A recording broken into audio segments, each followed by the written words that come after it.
seven-time Pro Bowler will do his share as the Broncos look to snap a two-game losing streak today. It comes to you next year on CBS in Sony High Definition.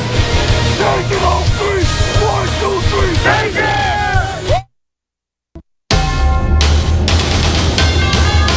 CBS Sports welcomes you to the following presentation of the National Football League.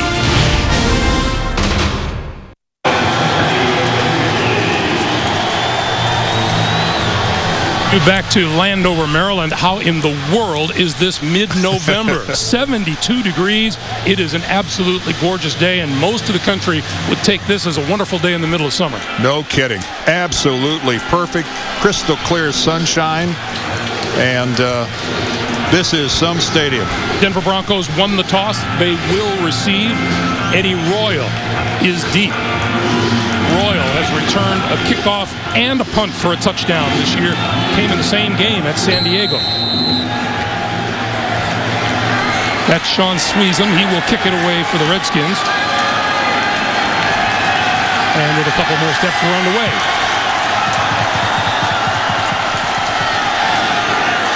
Royal fakes the reverse, out to the 20, 25, cuts it back, and is across the 30-yard line with a pretty good return.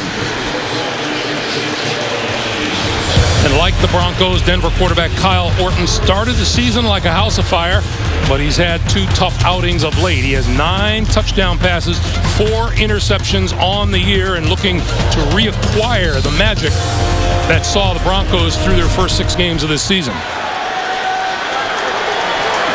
Line of scrimmage is the 33-yard line.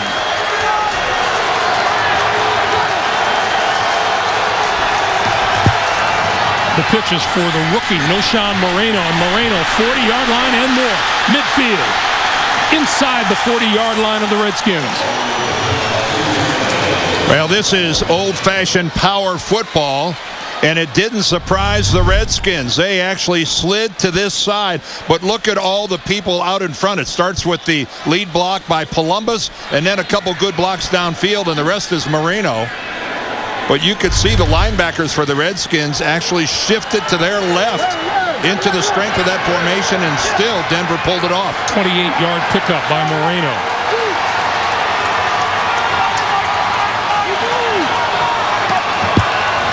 And he'll get the ball again.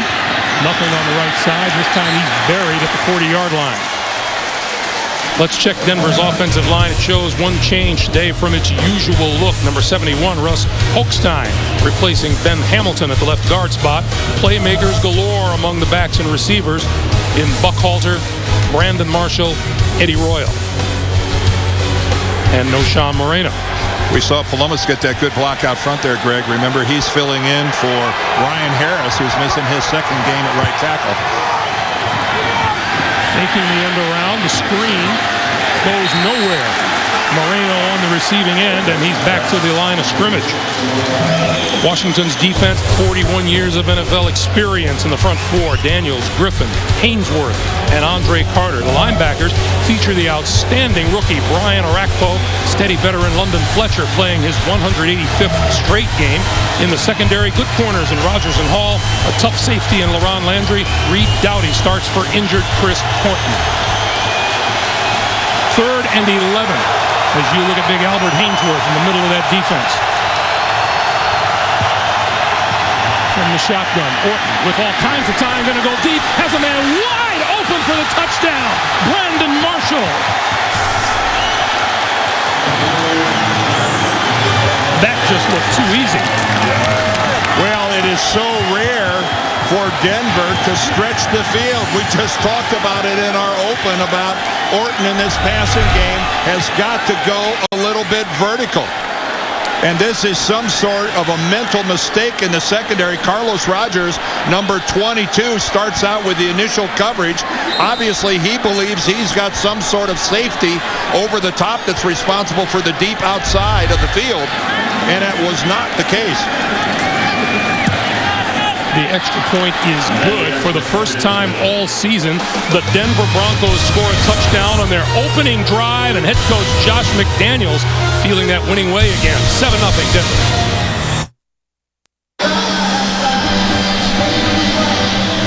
Been a bad habit for the Washington Redskins to fall behind in football games, and that's where they find themselves with 12:47 to play here in the first quarter. 4 plays, 67 yards.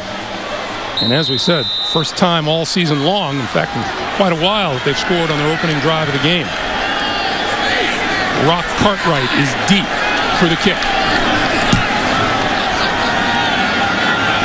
And he'll return this one from the goal line. Across the 20 and out to about the 22 or 23, and let's go back to the touchdown pass. Yeah, it's a great route. Here's Brandon Marshall up at the top. Here's Carlos Rogers. Marshall is just going to give a little stutter and go, and watch Carlos Rogers bite all over it. Here it comes, right? That little stutter, and there it's over. LaRon Landry has the middle of the field. That is Carlos Rogers, who's got the man coverage. He's got a safety in the middle of the field, but he just bit all over that little stutter and go by Brandon Marshall. Brandon Marshall's 5th touchdown catch of the season, and now the Redskins go from their own 22-yard line, and the give is to Ladell Betts for maybe a yard. The Washington quarterback is Jason Campbell in his 5th season out of Auburn, completing 2/3 of his throws, 9 touchdowns, 8 picks on the year, and fighting a couple of sore ankles in the process. Well, again, for Campbell, it has, I think, been about the offensive line and their problems up front. It has been painful sometimes to watch some Redskins games to see how much Jason Campbell is having to run for his life in what should be a secure pocket. Campbell throws for the first time today, and the short pass out to the 30-yard line is complete to his tight end, Fred Davis. Injury has wreaked havoc on the offensive line this season. Today it's Levi Jones, Derek Dockery, Casey Robach, Chad Reinhardt, and Stephon Heyer. Running back Clinton Portis suffered a concussion last week at Atlanta. They don't know when he'll be back. Ladell Betts is starting in his place. Well, that last pass we saw from Jason Campbell is what I think we're going to see a lot of 3-step drops, get rid of the ball in a hurry. Levi Jones going against Elvis Dumerville over there on the left side is a tough matchup when it happens. And I think the short, quick throws are Washington's answer early. On 3rd and 1, they're going to give to Cartwright, who has the first down. So the Redskins come back with a first down. A look at Denver's 3-4 defense. LaKeven Smith starts for injured Ryan McBean. Fields and Peterson fill out the front. At linebacker, number 92, Elvis Dumerville, 10.5 sacks on the year. He's tied with Minnesota's Jared Allen for the NFL lead. And the Broncos lean on great leadership in the secondary in 11-year veteran Champ Bailey and 14-year vet Brian Dawkins. Hate to have to play all those kids back in the secondary. Pass to the far side, knocked down by number 56, Robert Ayers, the rookie out of Tennessee. Well, both of these teams invested a #1 draft pick in a linebacker. Ayers for the Broncos, Arakpo for the Redskins. They're both starters, and they're both very good players. Two hits by both of the personnel departments for both Washington and Denver with their rookie #1 picks at LB. On 2nd and 10, it's Betts. Betts breaking tackles across the 35 out to about the 38. There's Clinton Portis, who we said suffered a concussion a week ago at Atlanta in the Redskins' 31-17 loss to the Falcons.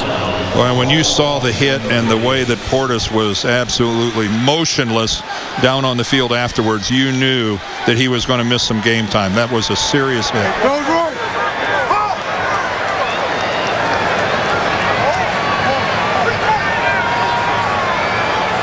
3rd and 5. Campbell looking to set up the pass out here to the near side to Betts out of the backfield, and that's good for a first down. I mentioned last week when Clinton Portis got hurt, and here it is right here. And just look at the way he's down. Watch his head. He gets hit from both sides, and he was down on the field absolutely motionless. And when you see someone who takes that kind of a hit in the reaction afterwards, this is not a surprise that he's not playing this week. Rock Cartwright in the backfield now, and Cartwright gets the handoff, cuts it inside across midfield. inside the 40-yard line of the Denver Broncos, and the Redskins are on the move. Brian Dawkins made the stop. Oh, a beautiful hole on the left side of the Redskins offense. And who, by the way, the Redskins have a lot of confidence in Cartwright and Betts.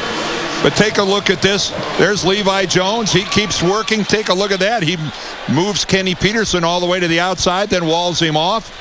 And a good seal back to the inside. And DJ Williams was tied up long enough that he went for the ankles and couldn't make the play. 17 yards and a first down for the Redskins. Now inside the Denver 40, and Campbell to throw. Under pressure, got it away and complete inside the 35, and to the 30 is Antoine Randall L. Well, this is a very nice response by the Redskins. And talk about having experience in the pocket of dodging a lot of people. That's what Jason Campbell's been doing all year. Boy, you can see Andre Davis just flew right by him. But look at this. This is a quality throw to Antoine Randall L. Under duress. Nice work, Jason Campbell. At the beginning of the day, Dan, you made reference to Jason Campbell's problems in the pocket. You can see right away the Redskins are having him get rid of the ball early. Well, I'll tell you one of his problems that does not exist. That's physical toughness. Campbell throws complete inside the 20, inside the 15, inside the 10-yard line, all the way to the 5, the tight end, Fred Davis. Fred Davis was the Redskins' second pick last year, and now with the absence of Chris Cooley, he's getting all the reps in practice. And you talk to Jim Zorn, and he tells you every day he just gets better and better.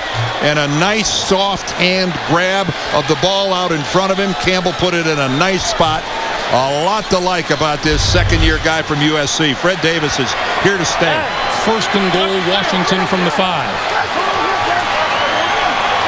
That's the 5th first down of this drive for the Redskins. Campbell going to throw. Incomplete, just inside the goal line. Devin Thomas couldn't hold on. I don't think Jason has delivered a lot of nice throws. That wasn't one of them. That was back behind Thomas. But this has been a very nicely balanced drive. They've gotten some good effective blocks on the running game, and Jason Campbell's been throwing strikes right up to that last one. This Washington team has been outscored 52-10 in the first quarter of games this year. Going to give it to Betts, and Betts inside the 5 to about the 2-yard line. Boy, Betts cut it back into the middle for a moment there. It looked like if he would have broken it to the outside, he might have walked into the end zone. Jim Zorn is looking at the play sheet, but I think everyone knows by now he's not actually making the call. That's being done by Sherm Lewis upstairs, their offensive consultant.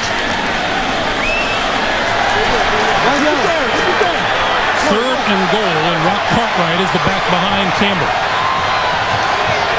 12th play of this drive. Campbell on the move, throws, touchdown. Todd Yoder, the tight end, his second TD catch of the year. Well, rather than going, here we go again, being down 7-0, the Redskins show some real backbone and counter with one fine scoring drive. If you're a Redskins fan, you've got to be pleased with what they showed right there. From the extra point is good. Jason Campbell throws his 10th touchdown pass of the year to cap a 78-yard drive. We're tied at 7. We'll be right back. The NFL on CBS is sponsored by Southwest Airlines. Go to southwest.com, grab your bag, it's on. Sprint, official wireless service sponsor of the NFL. And by Geico, where 15 minutes could save you 15% or more on car insurance. Good. Yeah, we there. Yeah, 6 minutes, 32 seconds to play here in the first quarter, and Jason Campbell and the Redskins answer with a 12-play, 78-yard drive and Campbell's touchdown pass to Todd Yoder. Once again, Eddie Royal deep. And this one will sail out of bounds.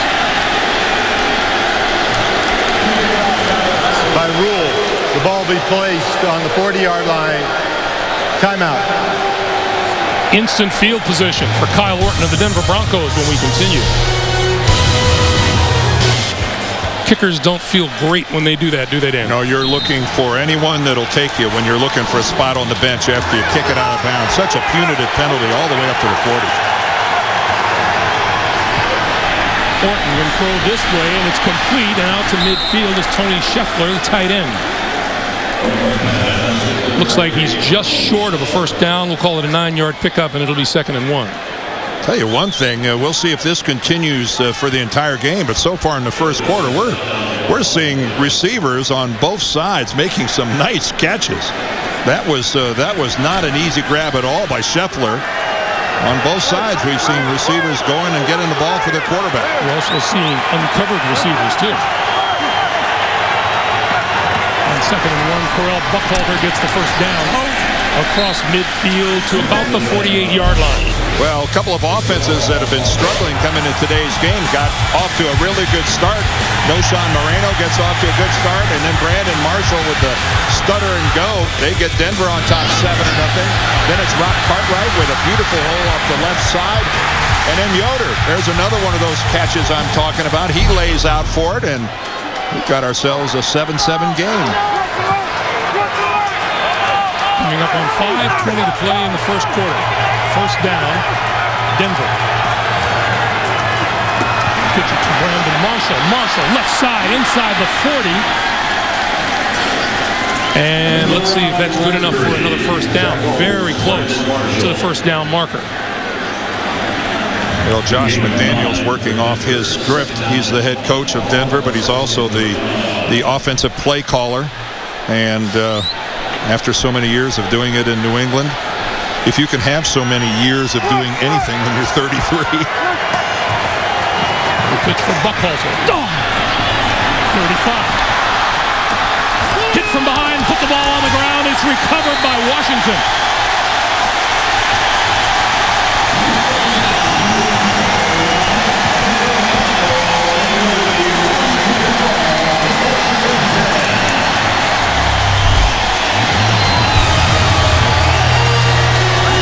The fumble on the near sideline. The pickup by the Redskins.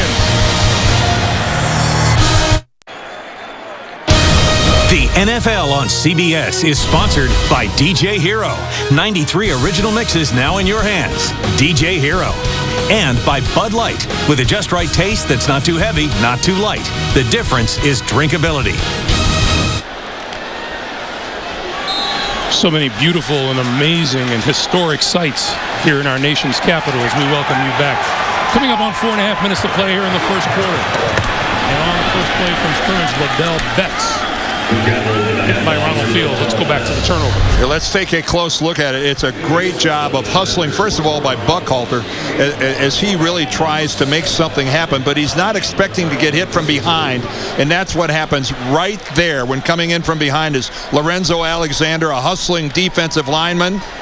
See, there he comes in right there, and Buckhalter not expecting it at all. Reed Doughty picks up the loose football. Excellent hustle by a defensive lineman in Alexander. On 2nd and 9 from the shotgun, Campbell throws this side, and that's off the hands of Betts. Coming out of the backfield, it'll be 3rd and 9. D'Angelo Hall was slow getting up, and he's over there on the Redskins bench now with their medical staff.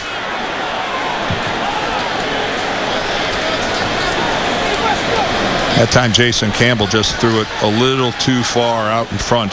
That would have been a pretty easy completion, and I'm sure he'd like to try that one more time. We were asking Jason Campbell how he felt this week. He says it's been a lot of Epsom salt and sea salt this week. He's got an ankle that's bothering him. He had a chest contusion last week. He got tattooed on a play.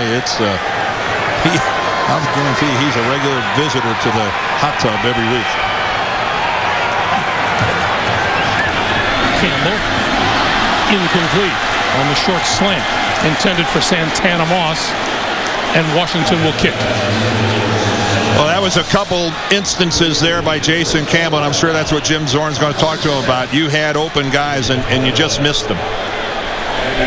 Moss was open there, a better throw. That would have been a relatively routine completion for a first down. Eddie Royal deep. Arthur Smith hangs this one up. Fair catch called for and made at about the 25-yard line. 3:46 to play in the first quarter of a tie game. Hey, we'll remind you, get a complete NFL wrap-up, including recaps and analysis from every CBS game booth. You'll find it all online tonight at cbssports.com. From the 24, play fake. Orton with time, gonna go deep. Wide open again is Brandon Marshall.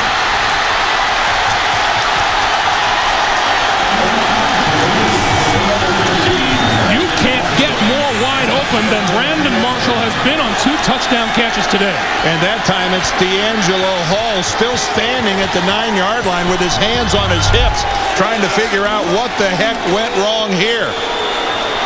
And I'm sure Orton can't believe it when he looks up and sees a guy that wide open.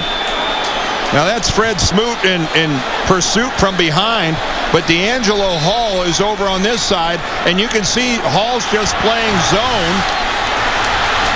He's running off. He's in a trail position the whole way. Where was the safety?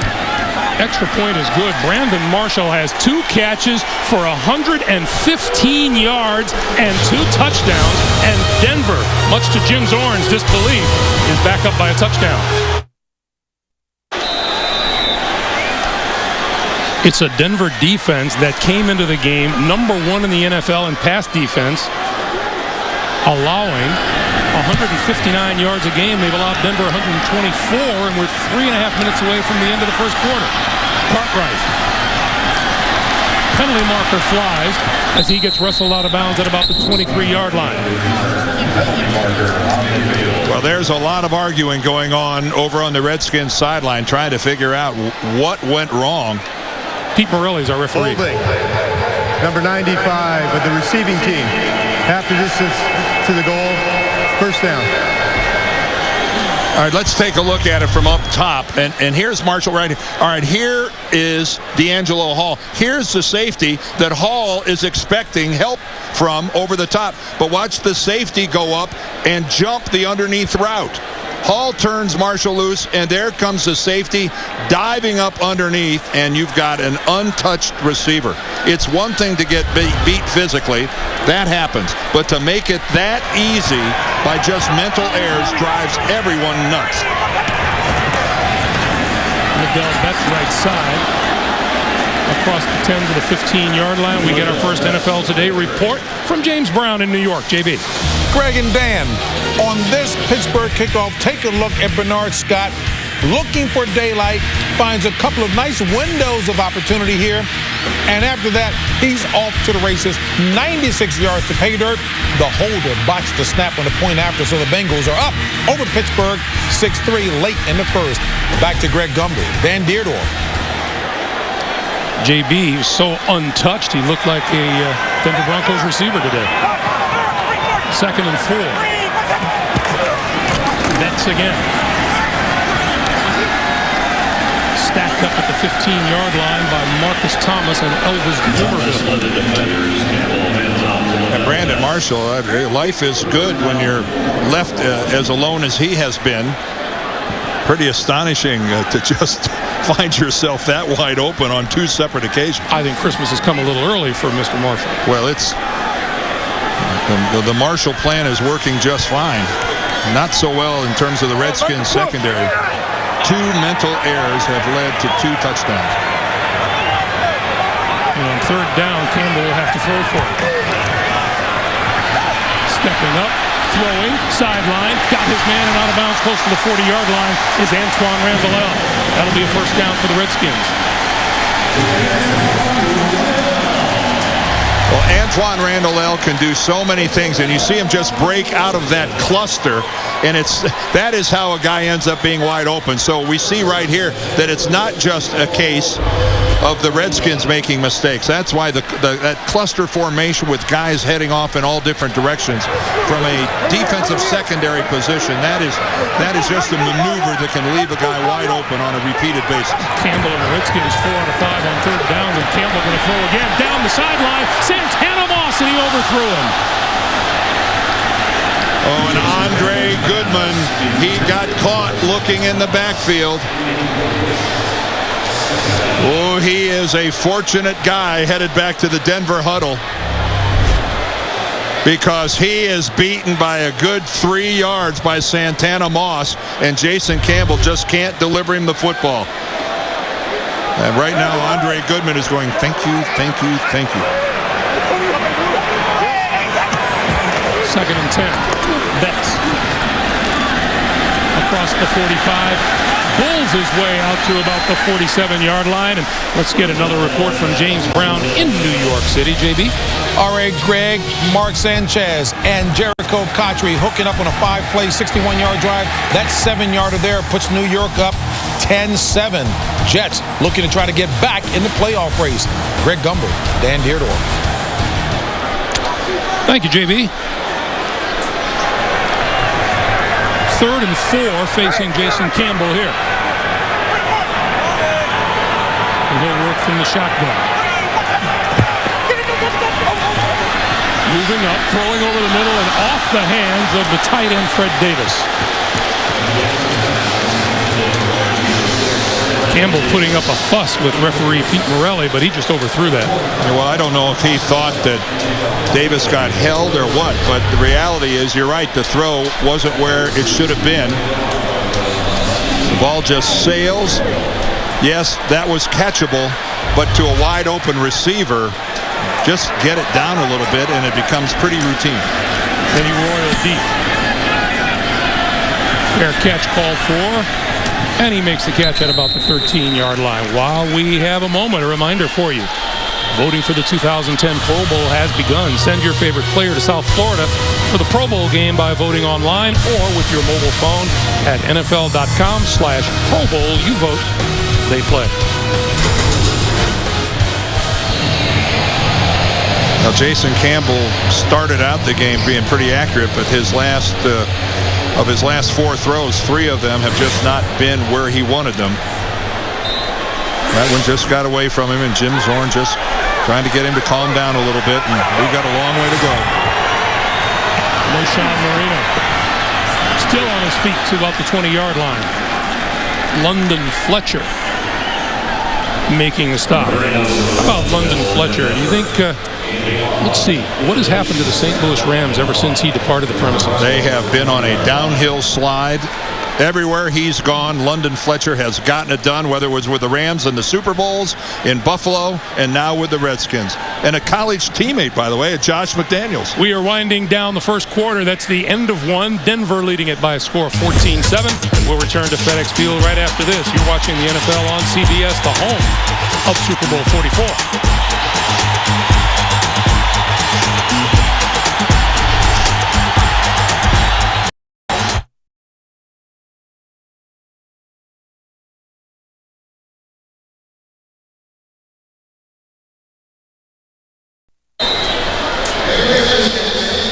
Welcome back to FedEx Field for the start of the second quarter. Greg Gumbel, Dan Deerdorf.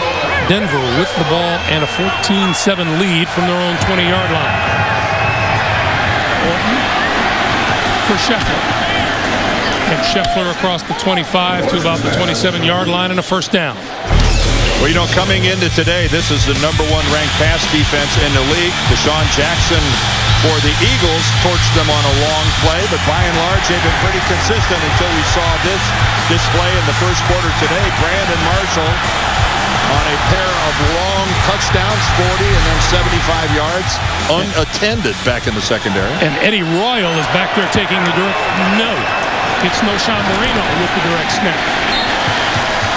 Well, that's Denver's version of the Wildcat. They call it the Wild Horses. And Noshawn Marino gets back there. Of course, Washington looked like they weren't the least bit surprised about this. Good job of beating blocks and flowing down the line of scrimmage. Everybody's doing it, as they say. Of course, McDaniels was in New England and saw it firsthand when Miami unleashed it against the Patriots last year. Lamont Jordan making his first appearance. The pass comes back to Royal this way. Royal to the 35 and out to about the 39-yard line. And we have a penalty marker down on the near side of the field. A couple flags down. There's one on the near side. There's one over in the middle. And you see that ineligible downfield. Number 73, the offense. That's called on Chris Cooper, the right guard.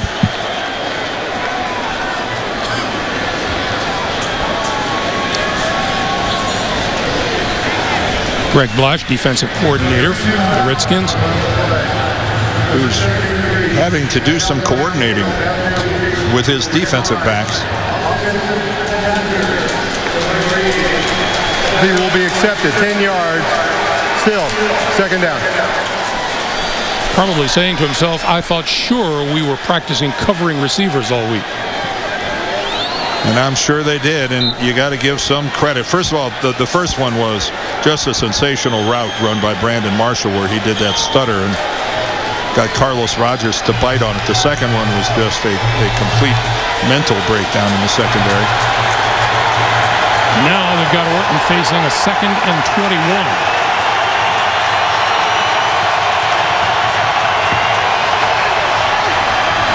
Middle. That's complete and decked at the 20-yard line after the catch is Jabbar Gaffney. Make it.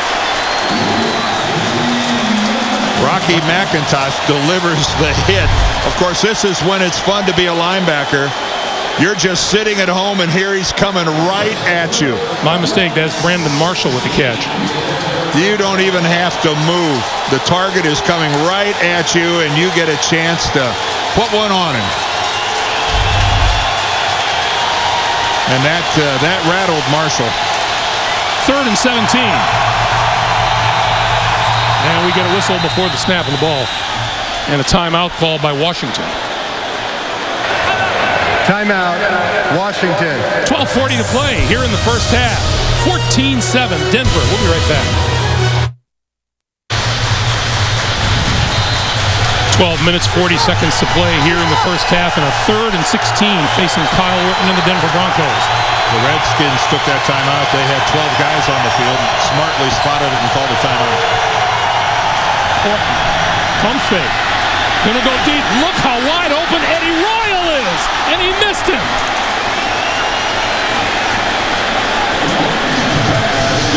I don't remember the last time I saw a game with this many wide open receivers.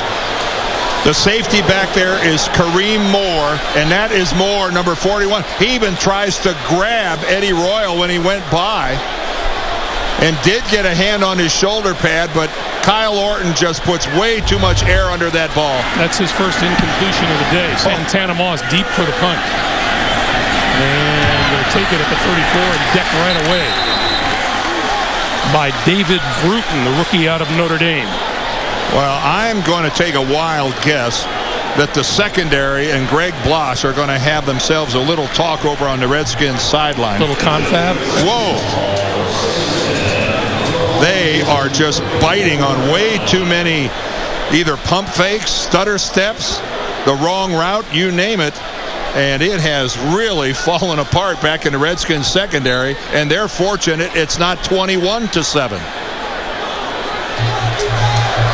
As it is, Jason Campbell starts from his own 34.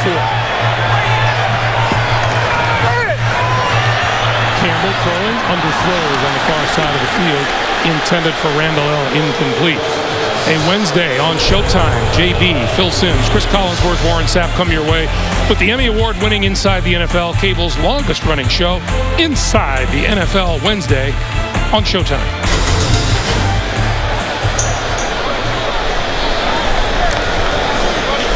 We're talking with Jason Campbell about that patchwork offensive line. He was talking about Levi Jones. He said, I've talked with Levi, and he's a little nervous.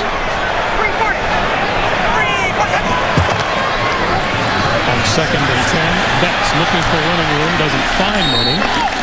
It'll be 3rd and about 10. Well, that's something every defense loves. Anytime you get that running back turned completely sideways, the odds of it being a successful play diminish greatly.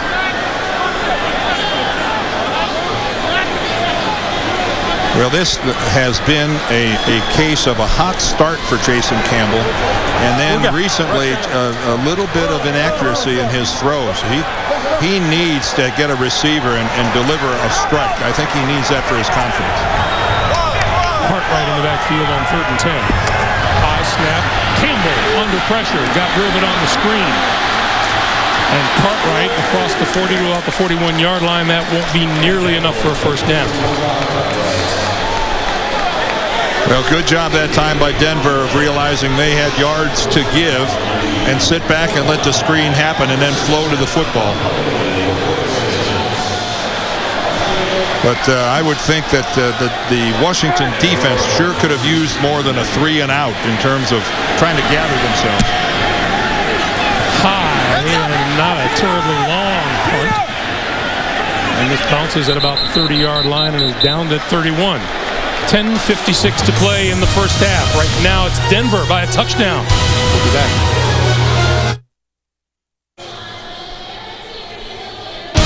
The NFL on CBS is sponsored by Red Lobster. Create your own seafood feast from classic favorites and new creations for a limited time at Red Lobster. Chevy, put us up against anyone and may the best car win. And by Walmart. Christmas costs less at Walmart. Save money, live better. Walmart. Back at FedEx Field, Dan, every coach goes into a game thinking he can rely on something from his team. And in Jim Zorn's case, he thinks he can at least rely on his secondary. And why not? Ranked number 1 in the league. And during that timeout, great job of leadership by D'Angelo Hall, who grabbed LaRon Landry, their number 30, and Dowdy, and all of them just trying to say, let's get after this now. All right, okay. We've made some mistakes. We're only a touchdown behind, but we have got to tighten it up. You see they only give up 160 yards a game, which is awfully good in a pass-happy league. Orton, deep.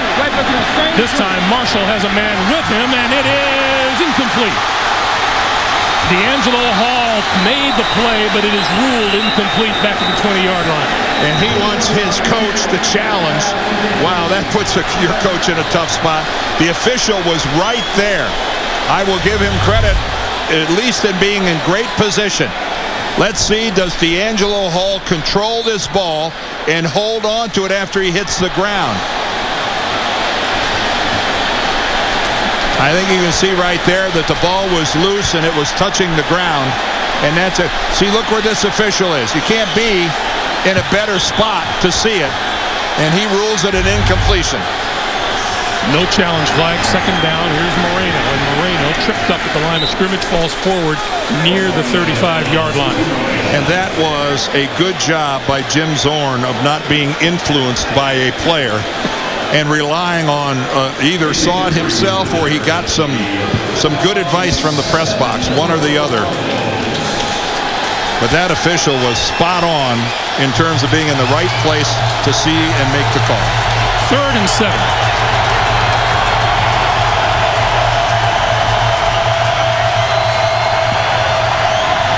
Fake the pass. The run goes nowhere.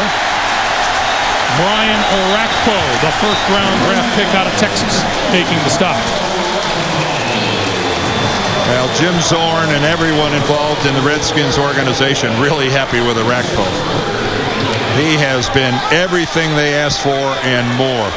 The 13th pick in the draft. He's got 5.5 sacks, and he's their strong side linebacker.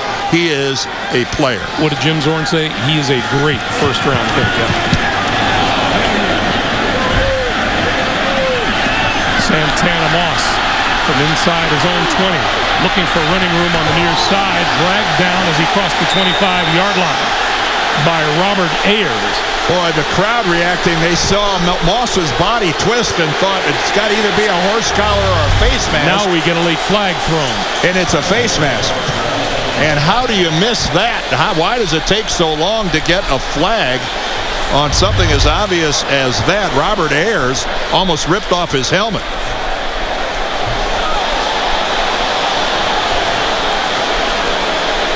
Here's Pete Morelli. Personal foul, face mask, kicking team, 15-yard penalty, first down. The penalty is on the rookie Ayers, and this will set the Redskins up in pretty good field position when we come back. 9.5 minutes to play in the first half. Washington trailing by 7. By the time the quarterback gets the call, it's come a long way, Dan. Well, it starts with Sherman Lewis up in the box. He then goes down to Sherman Smith, the offensive coordinator, and it's Smith who's actually in Campbell's ear. This is Quentin Ganther, second-year running back out of Utah. So I think everyone aware of the fact that Jim Zorn was relieved of his play-calling duties, and that was assigned to Sherman Lewis. And Sherman Smith, he is the guy that is actually passing it all along, and that is the voice that Jason Campbell hears.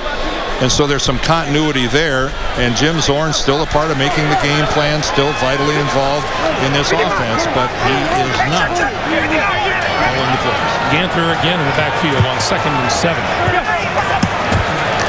Short drop. Campbell pulls it down. On the move. Still on the move. Midfield. 45 and down short of the 40-yard line. We were talking with Jim Zorn yesterday about how Jason Campbell has to learn how to slide. Watch this block by Quentin Ganther. He's number 35. He's going to come into your screen right there. That is how you stop a blitzer. Stand him up and then stay with him, and that creates and stops the penetration and the flow from the middle so that Jason Campbell can run. What an outstanding job by this kid from Utah in his only in his second year. That was perfect. Campbell had a career-high 40 yards rushing last week against Atlanta. Campbell on the move. Short pass. Complete. Ganther out of the backfield, inside the 30 to the 25, first down Redskins. Hey, Ganther, he deserved that. After that last block, he deserved to get in and get a reception. 2 back-to-back plays. Well, there's nobody to block, so you know what? I'll just make myself a target. Campbell finds him, and then look at him finish. It appears to me that contact is not something that Quentin Ganther has at least been concerned about. This is Ganther on the carry, and this will go nowhere. In fact, he may have lost a yard on the play. Elvis Dumerville with the stop. Quentin Ganther, not a stranger to taking a lick or handing one out either. He's deserved a blow on the sideline.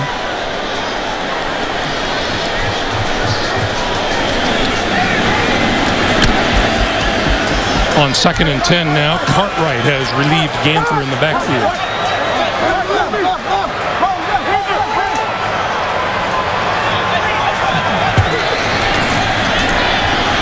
Campbell pulls it down twice and now throws to no one in the middle of the field.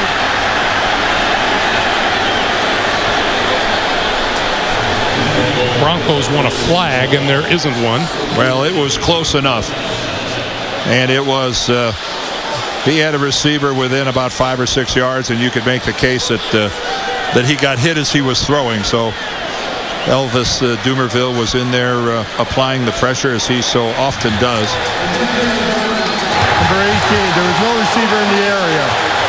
10-yard penalty, and lost he has been hit. Third down. Pete Morelli comes in late with the call. I thought Morelli was going to give Campbell the benefit of the doubt. Let's see how close someone actually is. All right, he pulls it down. Pulls it down twice. Oh, I was wrong. When I said there was someone within 5 or 6 yards, I was incorrect. You meant 5 or 6 miles. Yeah, it was at least 10 yards away, if not more. That was a good job of them going back, talking to the officials downfield. 3rd and 20. And we get a whistle and a brief stop. I'm going to have to sit out 2 plays for being that wrong. I'm going to punish myself. There's wrong, and then there's wrong.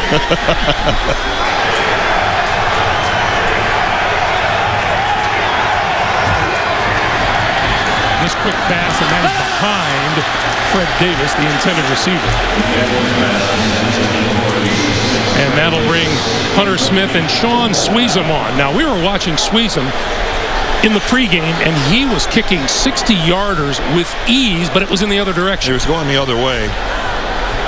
You look at the streamers on the goalposts, they're not doing anything at all. They're just hanging there. So I don't think Jim Zorn's signaling for a timeout. Team timeout. And so Washington uses its second timeout here in the first half. 6:39 to play. Look at that. The NFL on CBS is sponsored by Coors Light. When the mountains turn blue, your beer is as cold as the Rockies and ready for kickoff. And by American Express. Don't take chances. Take charge. These photos taken by our own Andy Lapuznik of our crew. Nice job. Sweejum, career high is 52. This will be a 53-yarder. He has plenty of leg. And now they're going to go into punt formation with Hunter Smith. And Hunter Smith is looking for a receiver.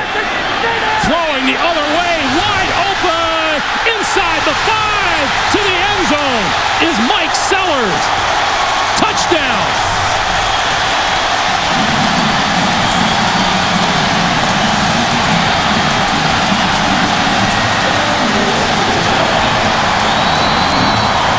So it's going to be that kind of a day.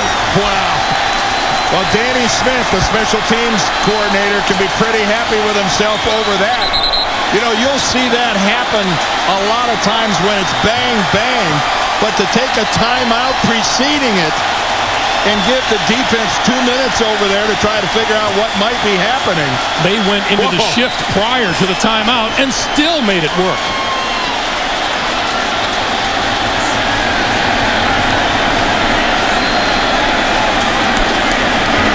Extra point is good when you're 2-6. What the heck, huh? 6.5 to play. First half, we're tied at 14.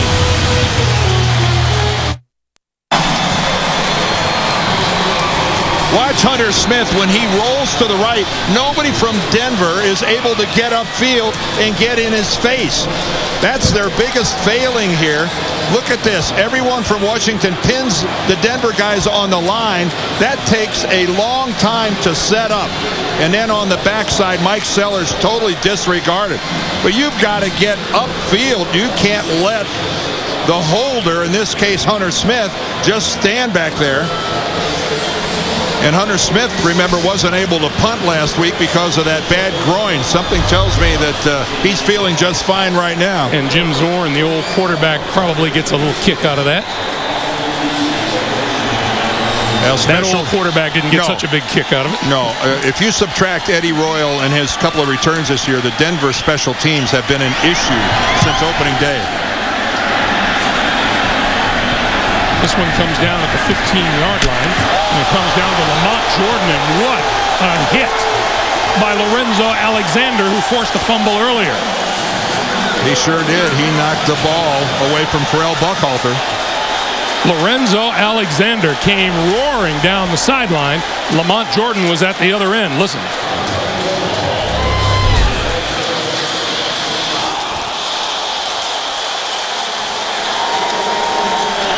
That is what we used to call lowering the boom. What? Man, what a shot again by Lorenzo Alexander, who's having himself quite a first half on special teams and from the line of scrimmage. And to add insult to injury, a penalty now backs the Broncos up to their own 10-yard line. We're tied at 14.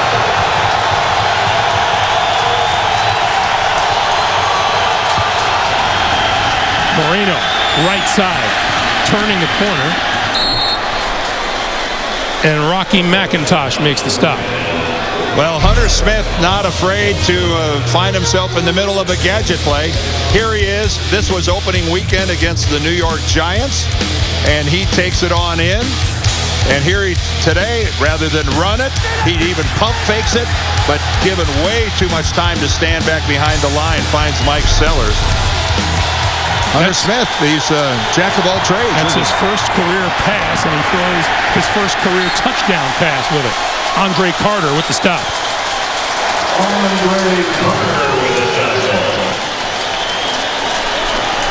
Word from the sideline. I'm sorry, Greg. Word from the sideline, Dan, is that Hunter Smith wants to take part in the quarterback challenge. Well, there's a quarterback challenge going on in Washington, almost on a weekly basis.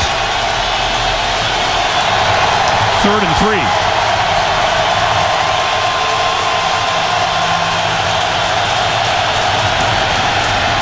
Orton with time over the middle. Stokely across the 30. And is fighting for more yardage, but the play was whistled down at about the 32 or 33-yard line. All right, there's Brandon Stokely. You see him. That just looks like Wes Welker, doesn't it? Just such a nice move, working on Justin Tryon. Albert Hainsworth out at the defensive end position, which is really kind of strange to me because that puts him up against the best offensive lineman of Denver, Ryan Clady. To me, that's kind of wasting Hainsworth, putting him out there on Clady, who's one of the best tackles in football. Moreno shifting gears out across the 40 to the 43. Very close to another first down. Speaking of Albert Hainsworth, walked into his meeting yesterday morning with us as Reed Doughty is slow getting off the deck. Yeah, Reed Doughty is still crouched down. He has not made it up to his feet. There he comes up, and he's holding an arm. Reed Doughty is the replacement for Chris Horton, the starting safety who went on IR with an injured toe. There's Albert Hainsworth. Walked into our meeting yesterday morning with maybe the biggest diamond necklace I've ever seen, Dan. Well, outside of a museum, I've never seen that many diamonds in one place before. I know you can go to the museums here in D.C. and look at the Hope Diamond and all this. Albert might ask how much that is. maybe I could buy it. But Albert, how many carats is that? I don't know, 80, 90? Greg's not making that up. That's exactly what he said. What he said. And I believe our collective response was humming. Well, you can see Reed Doughty clenching his left hand, opening it up, trying to get the feeling back in that arm. Hopefully it's just a stinger that goes away. The Redskins are really thin in the secondary. He comes out. Kareem Moore, number 41, replaces him. It is a first down for the Denver Broncos. This is Moreno. To the 45, a pickup of 2. It'll be 2nd and 8.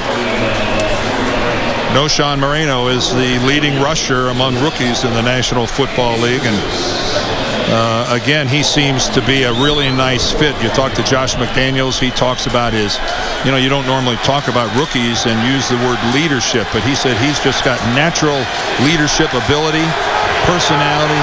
He was an instant locker room hit.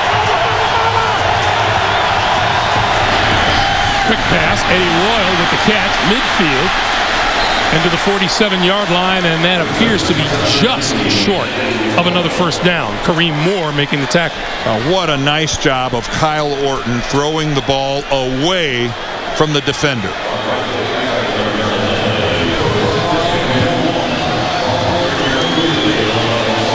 Trying to take a look at this spot. Pete Morelli's called for the chains to come in.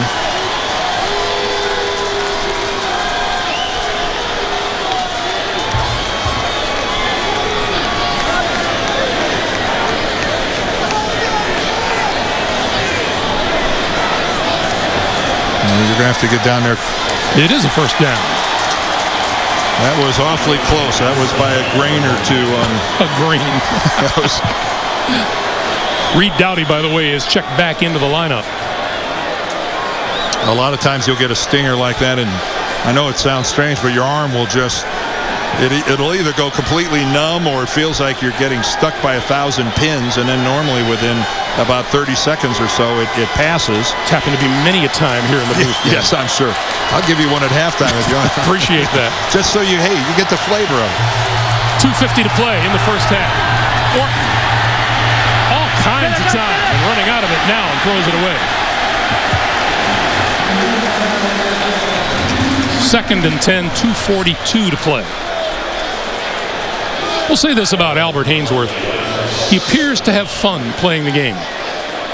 Well, you know, he is a prideful guy. He's a huge man. He's a remarkable athlete for someone his size. His ability to move on his feet and just imposing strength. Albert is, if he's not the best defensive tackle in football, when he's going, I don't know who is. Orton throws far side, and that's complete to Eddie Royal, and Royal inside the 35, and that'll be a first down. Clock continuing to move as we come up on 2.5 to play in the first half. And if Eddie Royal and Brandon Marshall share one thing, it is their dangerousness after they catch the ball. These two guys will just not catch and go down. Watch this nice little move right there. Back to the inside. Doughty slips. And again, it is so many yards after the catch by both 19 and 15. The pitch from Moreno. Left side to about the 32. And with that, we'll come to the 2-minute warning. 2 minutes to play here at FedEx Field. Broncos and Redskins are tied. Denver knocking on the door. As you look at America's fun couple, we'll remind you coming up the Sprint Halftime Report with JB, Dan Shannon, Boomer, and Coach Cowher. They'll have the latest NFL scores and highlights on the Sprint Halftime Report. On 2nd and 9, Orton right through the hands of Moreno.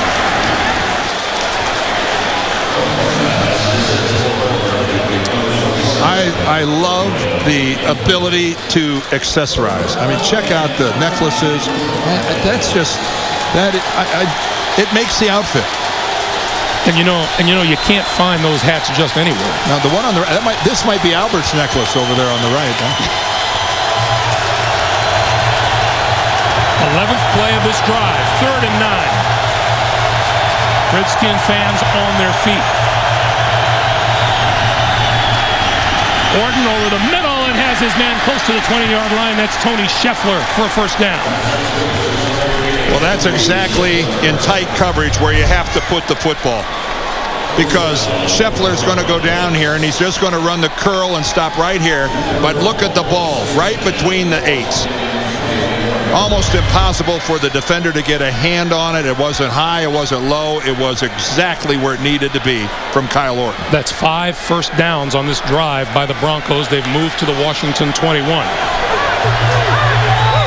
Clock continuing to move, coming up on 75 seconds to play in the first half. Orton looking, corner, Marshall. Incomplete. Play is made, looked like by Fred Smoot. Well, that was a good job of coverage by the Redskins. They had Marshall over the top, and they had him underneath. And that was a throw from Kyle Orton that really trying to get it to a guy who's double covered. That's having faith in a receiver who's 6'4". Fred Smoot elevated. He certainly did, but that was just, now that is what the Redskins practiced all week in that scenario. Double covering Brandon Marshall. On 2nd and 10, Orton to throw again. Over the middle, here's Marshall. Marshall to about the 11. Again, we see Kyle Orton in this short passing game just being precise with where he delivers the football.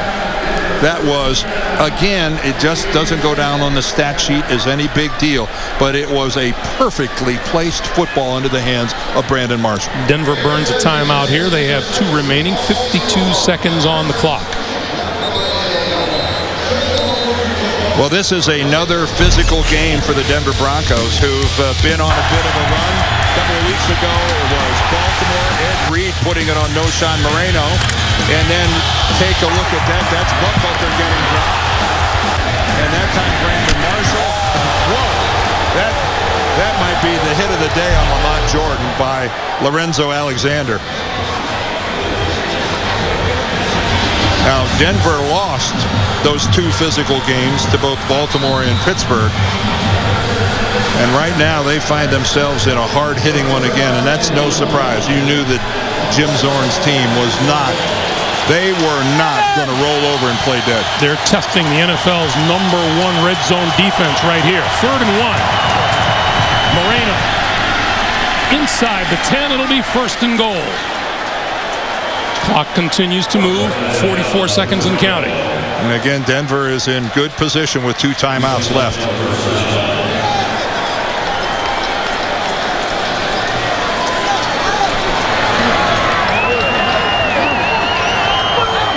The football just inside the 10-yard line. First and goal. No Sean Moreno in the backfield with Orton who will throw. Stepping up. Batted down by Hainsworth. Stops the clock with 20 seconds to play. Well, Albert didn't leave the line of scrimmage, but he stayed with it in terms of just looking for the quarterback. You kind of had a suspicion. Denver overloaded the left so much that time that it really left a lot of green space over to the right, and that's where they tried to go.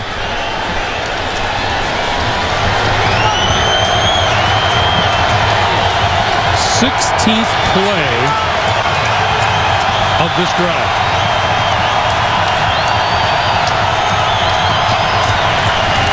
Pump fake. Orton back to the end zone. Overthrows everything. Well, he threw that away. That's all there is to that. Eddie Royal was blanketed. Well, 2 good plays back-to-back for the Washington defense. Eddie Royal just coming across on a shallow cross, but you can see right there, good job of LaRon Landry waiting for him. D'Angelo Hall as well. 3rd and goal. 17 plays. Offensive coordinators dream about drives like that. Orton steps up, on the move. Caught from behind and goes down at the 7-yard line. Orakpo made the stop. When Orton gets up, he's walking a little gingerly. Again, credit the Redskins secondary. They made mistakes earlier, and that is a really awkward landing for Kyle Orton. Right, he gets that right, and then the left. Both of his legs get caught underneath on that tackle. So Orton limping to the sideline, and Orakpo was also slow getting off the turf. Kyle Orton had an ankle problem last year in Chicago, and there is Denver's backup quarterback, Chris Sims. That was the type of a tackle from behind, and Orton with his legs caught underneath. That is easy to see how he comes up limping. So Matt Prater will try to give the Broncos the lead here with 9 seconds to play. This is a 24-yarder.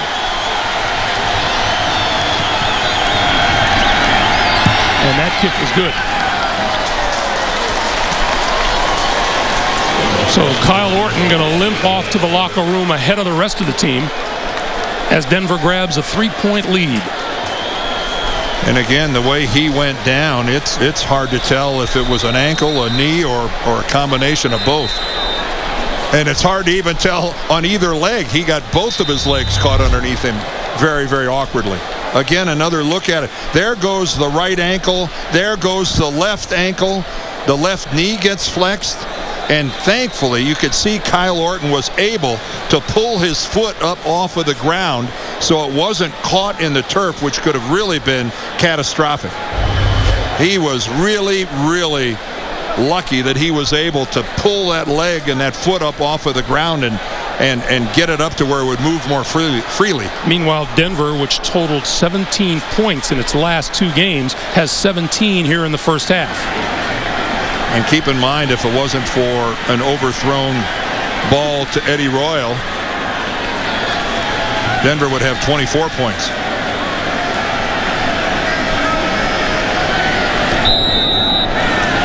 So something to keep an eye on when the second half begins will be the status of Kyle Orton. Meanwhile, low skimming kick picked up by Rock Cartwright.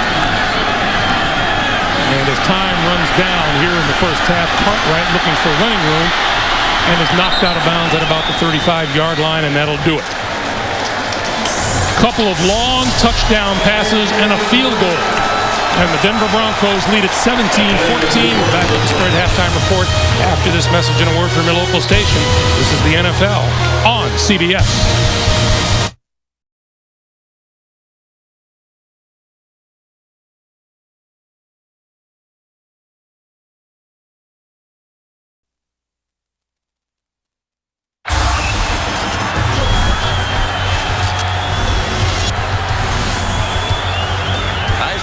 to Riggin. Now he looks deep. He has Charlie Brown. And Brown turns on the afterburner. Brown, touchdown. This one is good. And the Redskins will go to the Super Bowl. Pat Summerall on the call as we continue to celebrate 50 years of the NFL on CBS. Welcome back to FedEx Field, everyone. 17-14 Denver at halftime. Greg Gumbel, Dan Deerdorf. It was quite the first half, and there was no lack of big plays, were there? No, boy, did this thing come out hot and heavy from the very beginning, and it started off with really Denver making the big plays because of mistakes or good moves or whatever you want to say. This was a great move by Brandon Marshall. This was just a mental error in the secondary of the Redskins as they just turned him loose. Not a Redskin within about 10 yards of it. And then on a fake field goal, Hunter Smith drifts out and finds Mike Sellers all the way on the other side of the field. But what we're all waiting to see, watch Kyle Orton. First the right leg and then the left ankle gets caught underneath. And we're waiting for him to come back out. No word yet from the Denver locker room. Yeah, he has come back onto the field, but we don't have word yet from the sideline, although he's putting his helmet on and he's looking every bit like a quarterback who's going to start the second half. He's moving pretty well, and he was, he was limping, but it's not like he had to be helped off the field or anything. He actually jogged off the field, but it was a very awkward tackle, and both legs were compromised, I thought, as he went underneath. If he comes back and he plays in the second half with no ill effects, Greg, he's very fortunate. We started this day talking about a team battling losing streaks on both sides of the field. The Broncos have lost 2 straight. The Redskins have lost 4 in a row, and I thought other than those 2 busted plays, the Redskins have accounted very well for themselves today. Yes, and they've got, and that has to be what Jim Zorn talked to them about at halftime was, look, guys, you've made a game out of this. We should be winning handily here, and he's got to be pleased with their effort. You just got to be smart. That's all. Meanwhile, on the sideline, Chris Sims, who has yet to throw a pass in competition this season, taking some snaps on the sideline while Kyle Orton has removed his helmet. So it looks like Chris Sims. Well, you saw the handshakes there. It gives every indication. It looks like Chris Sims is going to start the second half. Reminder, as always, this action coming to you in high definition here on CBS. Now that's subject to change. The Redskins get a possession first, and we'll see what happens. But you saw Chris Sims getting some handshakes, some well wishes from teammates. Brock Cartwright is deep for the Redskins, and look at this kick. Not a chance this one is going to be returned. It sails over the end zone, and they'll come out to the 20-yard line. First half numbers, Dan. Well, you can see a real decided advantage. That is a lot of yardage on the left-hand side. 269 yards of total offense in the first half for Denver, but also pretty productive on the other side as well. Almost 200 yards for the Redskins. 10 first downs to only 11, so it again pretty decent first half for the Redskins as well, although Jason Campbell just hasn't struck me from, say, his first 4 or 5 throws from being really accurate. He's just been a little off with his throws on most of them. Started off the game throwing short, throwing quickly, and he starts from the shotgun here. Little screen to the tight end, Fred Davis. And Davis still on his feet out to the 30-yard line, and that looks like it'll be a first down. Well, that's a really easy way for a quarterback to start when this is all the tougher a throw you have to make, although that's a nice job by Jason Campbell. It pays to be tall when you got to float it over a defender like that, and he did a nice job getting it to Davis. And again, we touched on this earlier, but what an upside for Fred Davis. This guy is going to be, when Chris Cooley comes back, what a 2 tight end set they're going to have. Here's Liddell Betts. Hit at the line of scrimmage, gets no further. Brian Dawkins up from the secondary.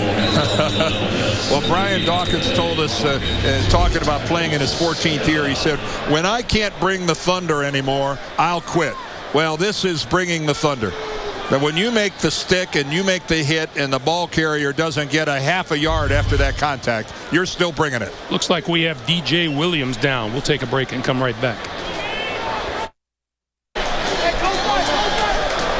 DJ Williams up off the ground and off the field. sitting on the sideline. He's been replaced by Wesley Woodyard. 2nd and 10. Pass out to the far side is complete to Santana Moss. Let's go back on yet another big hit in this game. Well, yeah, DJ, he's going to come into your screen from the right, and right there he hits his head on the back of Devin Thomas, the Redskin receiver, and I don't think he saw it. It really kind of snapped his head to one direction. DJ Williams, the leading tackler for the Broncos coming into this game. Well, on a defense with 8 new starters, he is one of the holdovers for a very good reason. 3rd and 7. Ty Law covering the slot receiver for Denver, number 26. Campbell. Hit from behind. Elvis Dumerville had help putting him down. He and Darrell Reed.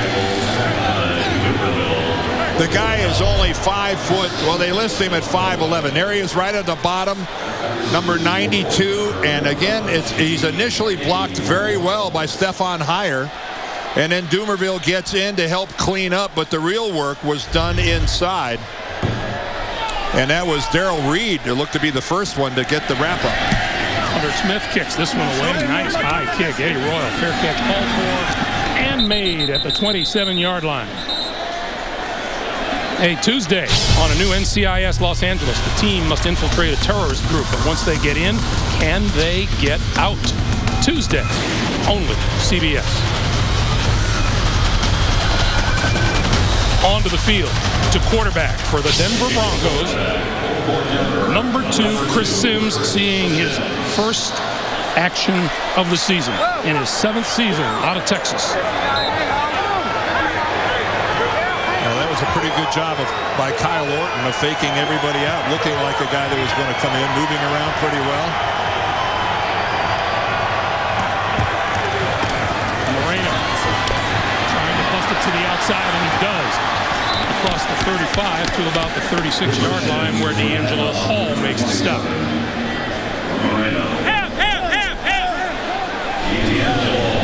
Well, it is nice to see Chris Sims back out on a football field.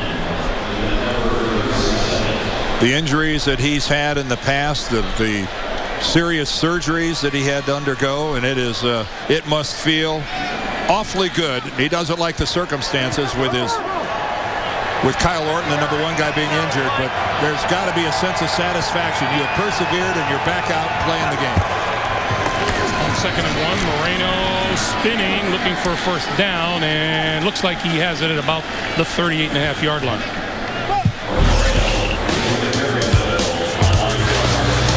Well, Chris Sims, back in 06, he was quarterbacking the Tampa Bay Buccaneers. The left-hander.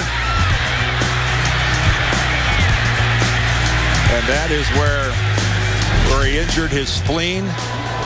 And again, at the time, no one realized how serious it was. Welcome back, Chris. Chris, of course, the son of our friend and colleague, Phil Sims, and despite that, a very nice young man. You're going to hear about it. First down. Incomplete. Buckhalter out of the backfield. It'll be 2nd and 10.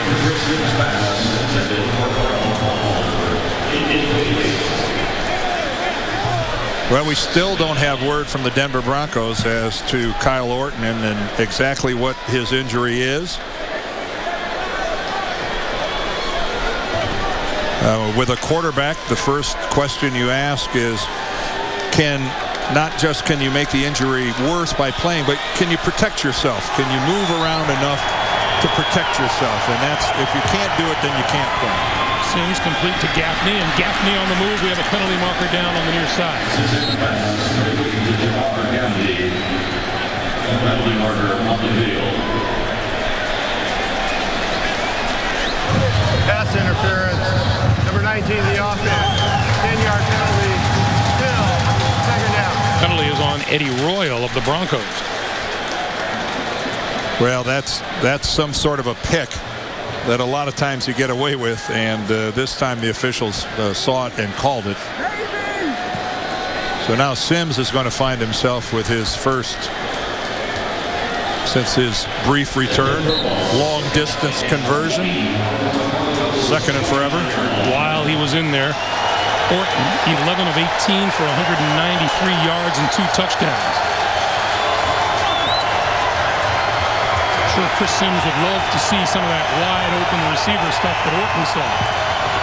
Going to run it with Moreno, right side.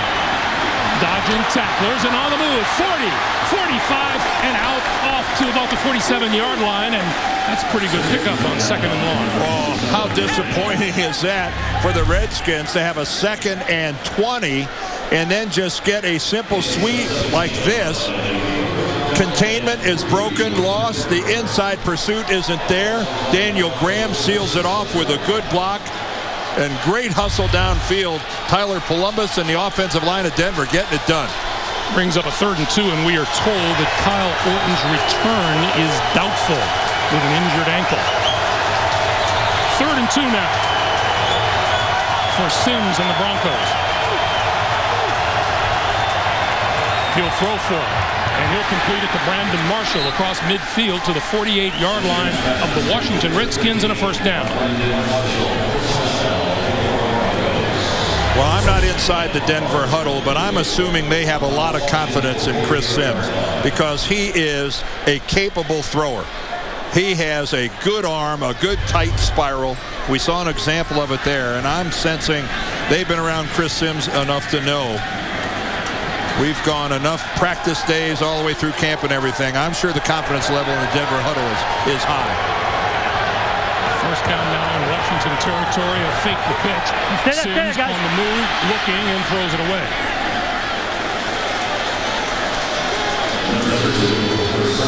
It'll be 2nd and 10. Andre Carter giving chase. We're being told that DJ Williams, the inside linebacker for Denver, that he's got a neck injury, but that his return is probable. And that would be good news for the Denver D. Here's DJ. Looking none too happy to be on the sideline at the moment. But again, the offense is on the field. From the shotgun. Sims running out of time, gets rid of it, and went right past DeMar Gaffney. Well, give some credit to the Redskins there. After about 6 seconds, Sims still couldn't find much of anybody open. Greg Lush had to be pleased with that. You can see Chris have to move around a little bit, but again, his movement is always to try to find somebody open. Pretty athletic guy. 3rd and 10.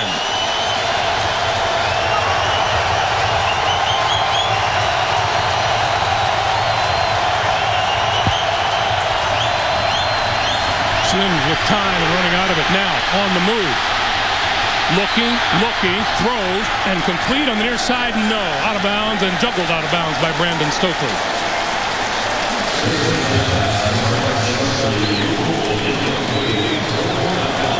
I don't know who Brandon Stokely is talking to, but he came back and tried to make himself a target for Sims. Even if he'd have caught it there, they were still good 5 or 6 yards short of a 1st down.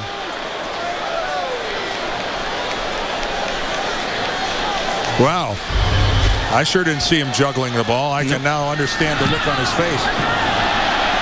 Kick is away, no flag. And the ball is out of bounds on the far side of the field. Mitch Berger just can't believe he didn't draw a flag. Timeout. Mitch Berger, number 17, getting the kick away, hitting the deck, and not seeing anything yellow around.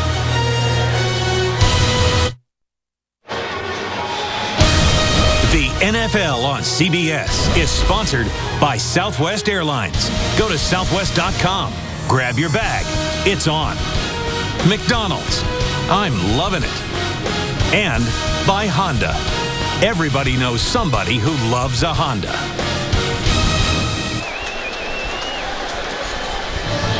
Tonight on CBS, 60 Minutes has unearthed a lot of big stories, but when it comes to dinosaurs, this could be the biggest. Tonight on 60 Minutes, 16-yard punt has set the Redskins up at their own 32-yard line.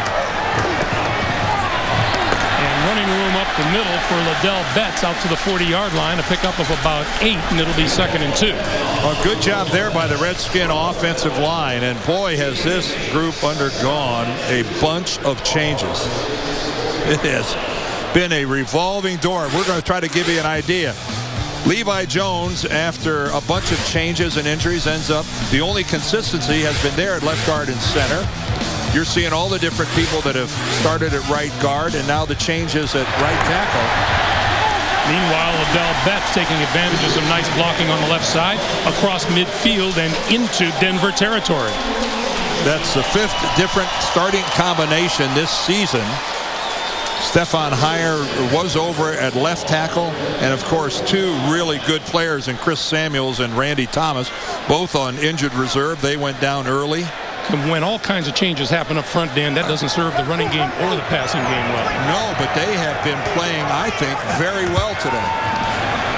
On first down, and down goes Campbell. Back at about the 43-yard line, Andre Davis in on the quarterback. That's just a case of Andre Davis coming on a blitz up the middle. Kenny Peterson is trying to get up. Ooh, and can't do it.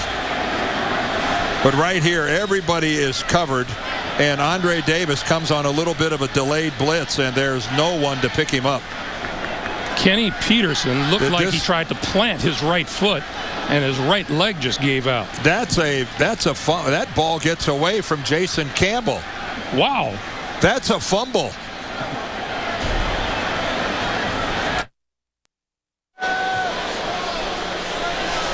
As they look at Kenny Peterson, let's listen to Pete Morelli. The ruling on the field was the quarterback forward progress who was stopped. So even though Andre Davis ended up with the football, Pete Morelli says he blew the whistle beforehand, determining that the play was over. A very fortunate break for the Redskins. Meanwhile, 2nd and 17. For the Redskins, their own 44. That quick pass is complete to the tight end, Fred Davis. Let's go back to that play and find out if we can when the whistle blew.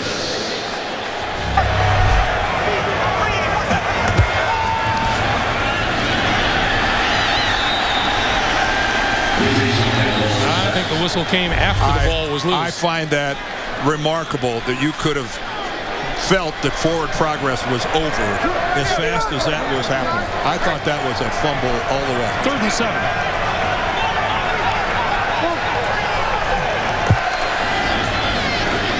Campbell on the move, throws, sideline, pulled in inside the 40-yard line, and that's enough for a first down. Devin Thomas made the grab. Well, the Redskins trying to make the most of getting a break. And that's just a flick of the wrist from Jason Campbell. And take a look at Devin Thomas making sure that he's down on his knees, he's inbounds. Well done. Rock Cartwright now with the carry and close to the 30-yard line. And the Redskins mixing things up nicely on offense as we approach 6 minutes to play here in the 3rd. And the Redskins offensive line, and we've documented the story about all the problems they've had and changes and either through injury or performance or whatever. And Joe Bugle, well, he's been to a couple rodeos with this franchise. They are playing themselves a darn good football game. On 2nd and 4, Cartwright again. No place to go. Wrapped up by Andre Davis once again, joined by Vonnie Holliday. It'll be 3rd and 4.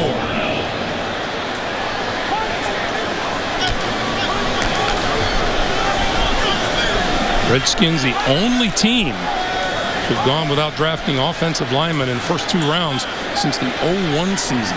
Well, the old adage, and I'm talking about decades ago, was the feeling that you could take almost anybody and convert them into an offensive lineman, that you didn't use really high draft choices. Now, the premium on quality tackles over the years has changed that philosophy. 3rd and 4. Going to run it up the middle with Betts. And Betts to about the 27.5-yard line. And that's very close to a first down. We're going to get a measurement. Yeah, they're going to have to take a look at this. This is just about on the line.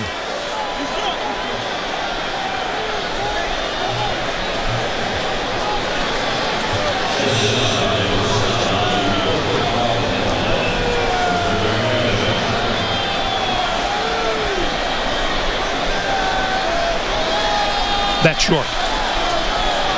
What's Jim Zorn going to do? Fans want him to go. A couple of the offensive linemen want him to go. And that's what he's going to do. Well, he's showing faith in this patchwork group he's got.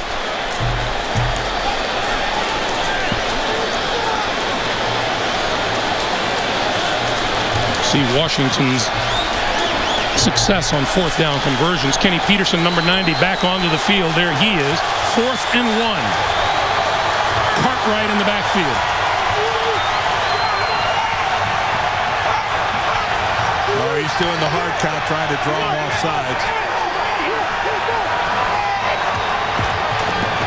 Here's Cartwright. And Cartwright is not going to make it. Brian Dawkins led the charge. Holding, 45. Penalty will be declined. First down, Denver. Well, they called holding on Mike Sellers, and of course that's going to be declined. But the play side penetration by Denver killed that play from the very beginning. You just can't have somebody come upfield on you in that situation.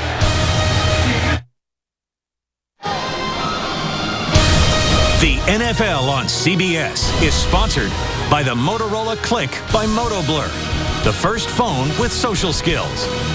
And by Acura. Acura. Advance.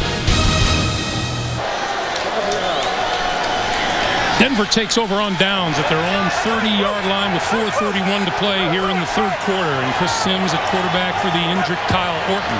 The pitch from Moreno, right side. Across the 30 to about the 32, and let's go back to that last play. Well, I talked about play side penetration. Watch here, 54, Andre Davis. He makes Cartwright go sideways, and then Brian Dawkins, he makes the tackle, but then as the finish to the tackle, watch him raise his right arm and come down with his elbow right in the back of the head of Rock Cartwright. That is an exclamation point. An unorthodox tackle attempt. Well, it wasn't an attempt. It was a tackle, but I don't. That looked a little more like MMA. On 2nd and 8, Sims this side complete and hit immediately after the catch is Tony Scheffler by Fred Smoot.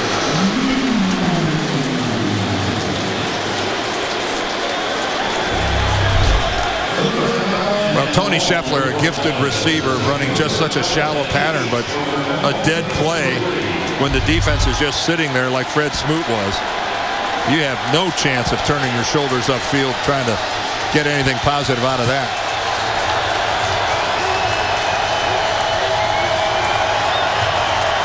3rd and 8. Sims this time from the shotgun.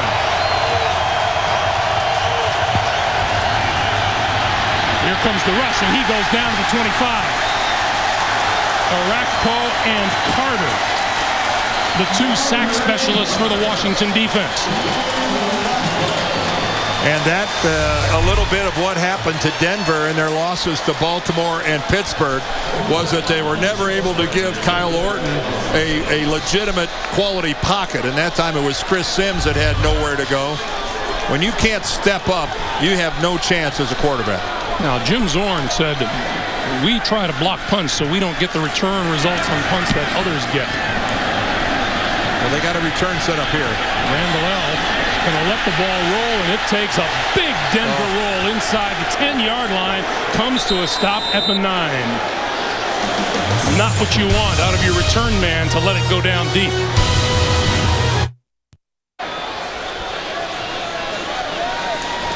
Denver's Mitch Berger just launched a 65-yard punt that has the Redskins starting from their own 9-yard line. Jason Campbell going to give it to Betts, and Betts up the middle across the 15 to about the 16.5-yard line.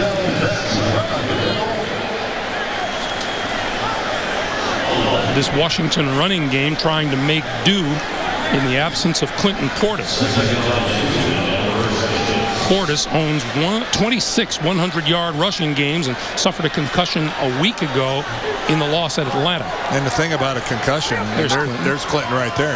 It's just impossible to speculate as to how long he might be out. Campbell throwing far side and hit as soon as he caught the ball with Santana Moss. Andre Goodman with a tackle, but it's a first down.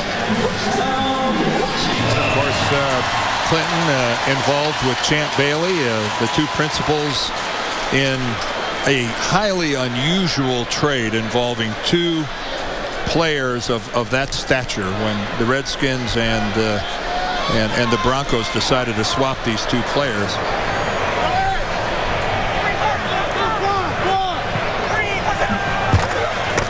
On the ground with Betts once again. And Betts across the 25 to about 26. You know, you don't see that many trades in the NFL, but to involve two premium players at the time, just really unusual. Washington had to throw in a second-round pick as well. Denver used that to draft Tatum Bell, the running back, who was productive for a little bit, but he's no longer in the NFL. So it ended up being pretty much a head-to-head swap, and Champ Bailey said it best when he said, I think both teams ended up getting what they wanted. On 2nd and 5, Betts again, and Betts with running room across the 30 to the 34, and a first down. And you know, we haven't mentioned Champ Bailey much today, but it's no surprise. They just don't throw in his direction. No. And when you talk about Champ Bailey, you also have to throw in the possibility that one day he'll be enshrined in Canton, Ohio. And you just don't see Hall of Fame caliber players very often traded in the prime of their career. Quinton Ganther now in the backfield on first down. And Ganther going to get the chance, and he is hit almost immediately by Andre Davis. And that appears it will be the last play here in a scoreless third quarter. As the last 10 seconds wind down, these teams will exchange ends of the field, and we'll go to the fourth. It's the end of 3. 17-14 Broncos. Back to FedEx Field after this message and a word from your local station.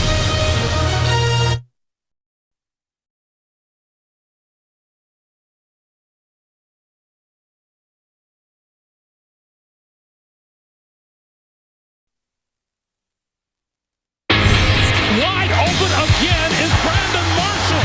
Inside the 5 to the end zone is Mike Sellers. Touchdown.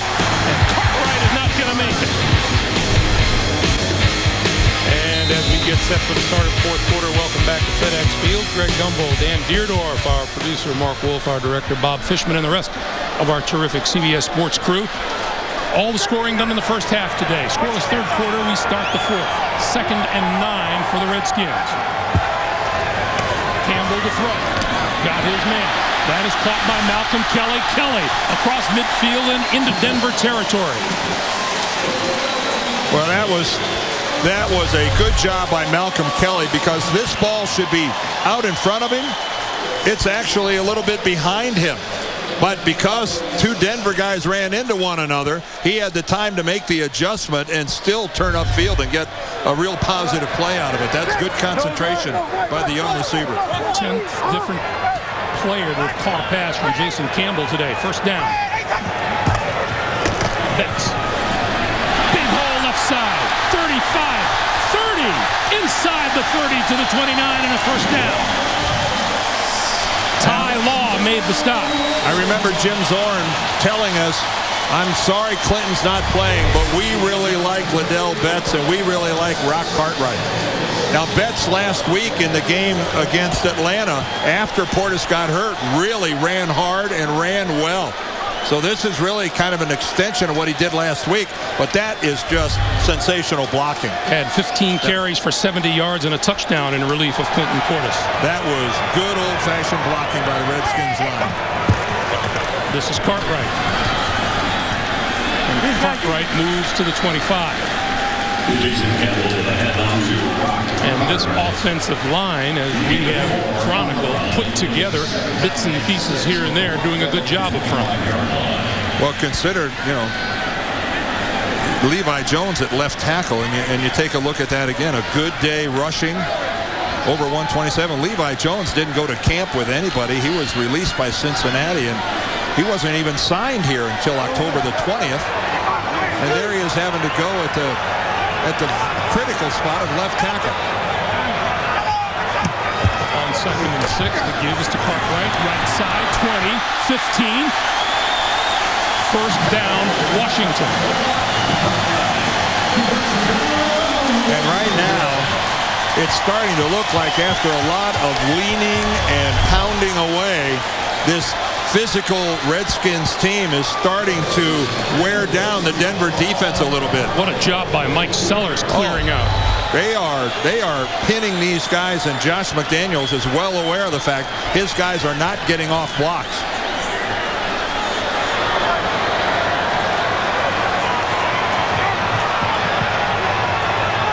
Campbell from the shotgun on first down.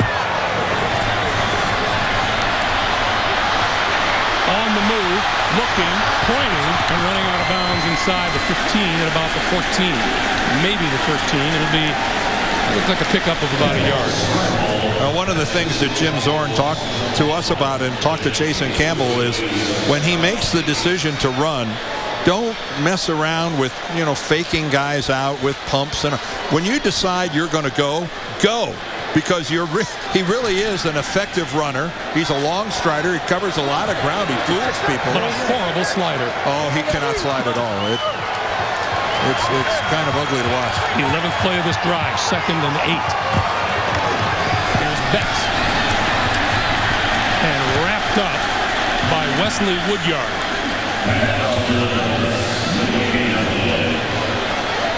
Well, that was a great job of running by Woodyard. Man, did he cover some ground.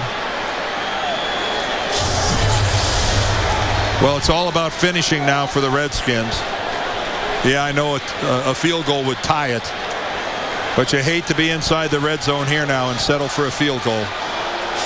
Line of scrimmage is the 18. They need the 5 for a first down. Rock Cartwright in the backfield. Play clock down to 3. Campbell to the near side. And Cartwright will get nowhere. Wrapped up by DJ Williams. And that'll bring Swisham in the field goal unit on. Well, the Redskins have no choice but to kick the field goal, but those are the opportunities you look back on and say, wow, we were that close, and then we just had a negative play, and it really set us back.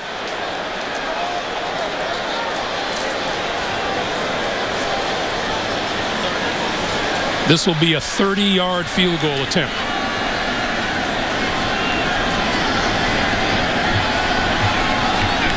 Sweden is 10 out of 10 this year, and now 11 for 11 in the field goal department. And with 10:40 to play here in the fourth quarter, Denver and Washington tied at 17.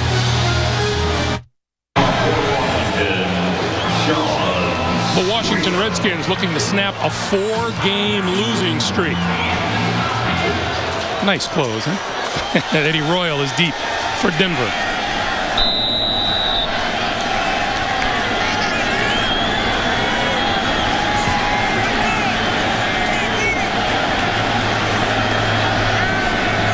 And here's Swisham's kick. And this one is going out of bounds. He did it again. Out of bounds. That is going to set the Denver Broncos up at their own 40-yard line. Pretty good field position for Chris Sims and the Denver offense.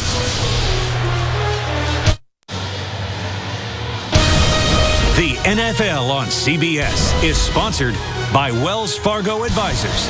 Together, we'll go far. Verizon Wireless, America's largest 3G network. And by Ford, inviting you to drive one. 10:40 to play here in the fourth quarter, tie game. Chris Sims in the offense from their own 40-yard line. This is no Sean Moreno for about 3 while we have a moment. Tomorrow, accidents happen, but in Miami, nothing is ever what it seems.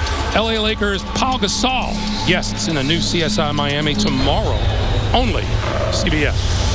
And we have a player down on the field as you take a look at Sean Sweezum, who has kicked 2 out of bounds today, and Albert Hainsworth is down on the field.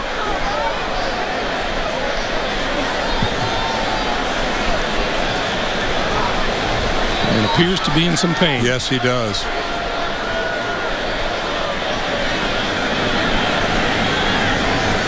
Let's go back and see if we can see what happened to Albert on the play. Albert's in a great deal of pain. There he is, number 92.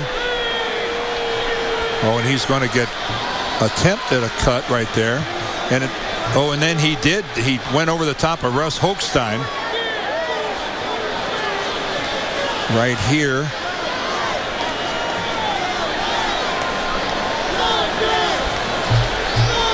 I can't see anything there, but Albert is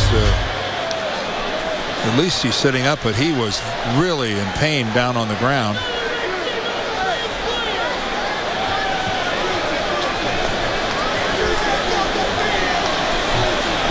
Jim Zorn did tell us that in the past, Albert has hobbled off the field looking like he wasn't going to return, and then once he got to the sideline, decided he was. Well, sometimes that's fatigue, but here is a guy that is not very interested in putting much of any weight on that left leg.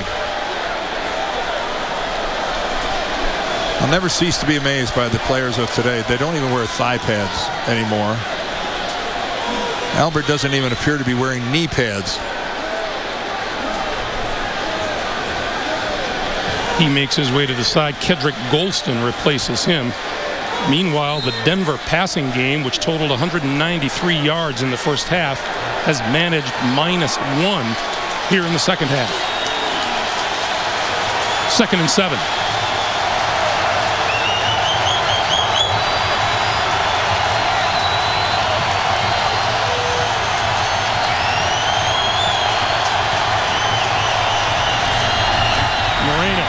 Left side, running room, first down across midfield and into Washington territory to the 46. Oh, well done by Denver offensively. This whole line pulls and works down the line of scrimmage. Russ Hochstein, number 71, the left guard, he makes the key block. Jabbar Gaffney out in front. There's Hochstein on the right. He seals it off. Ryan Clady on the left. And again, good gap, good crease there, and Moreno takes advantage of it. A career-high 97 yards rushing today for Moreno on 18 carries. Correll Buckhalter into the game now. First down. Sims going to throw it with time and launches it deep for Brandon Marshall to the end zone. Intercepted in the end zone by D'Angelo Hall.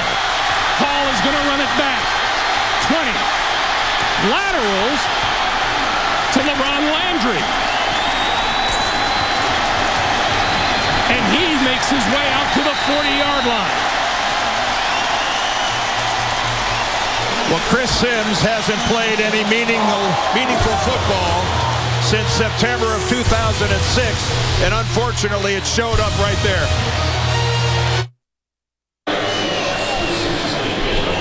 The interception of the Chris Sims pass is the second Denver turnover of the day, and the Redskins are set up now at their own 40-yard line. Tie game, just under 9 minutes to play.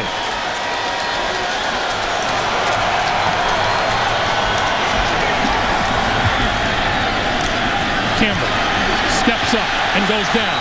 Boy, and he gets caught in a vice as well. Well, let's go back and take one more look.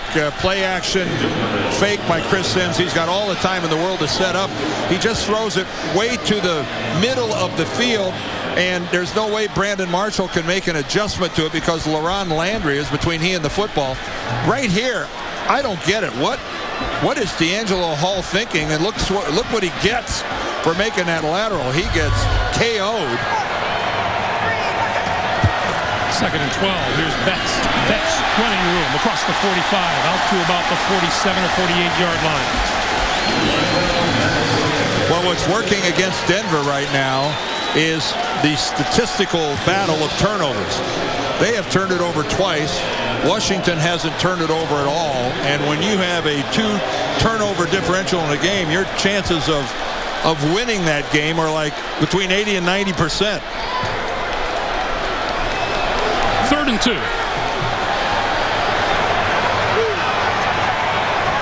Redskins have made a determined effort to run the football. They'll do it here with Cartwright across midfield.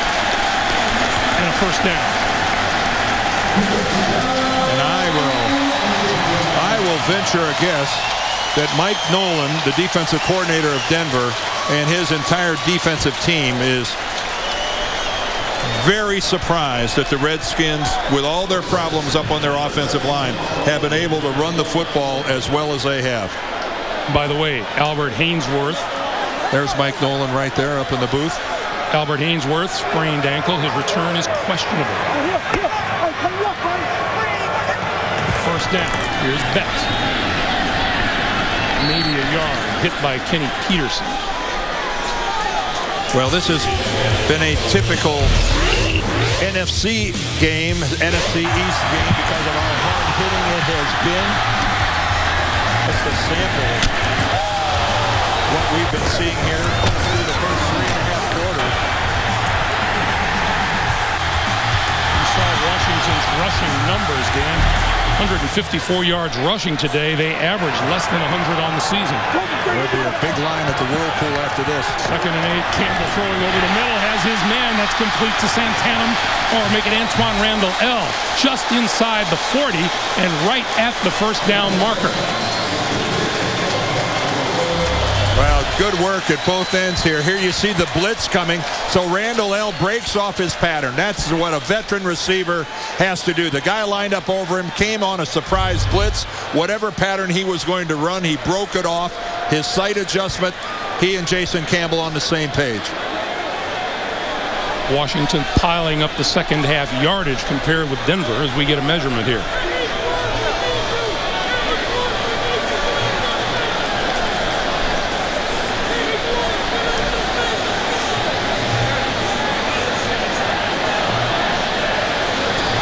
That's 1st down.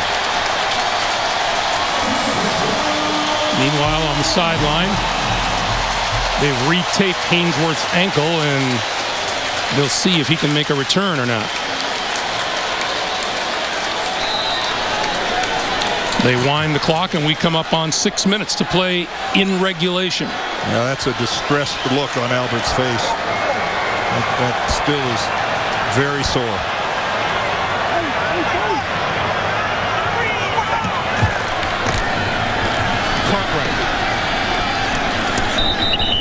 Spinning to about the 36.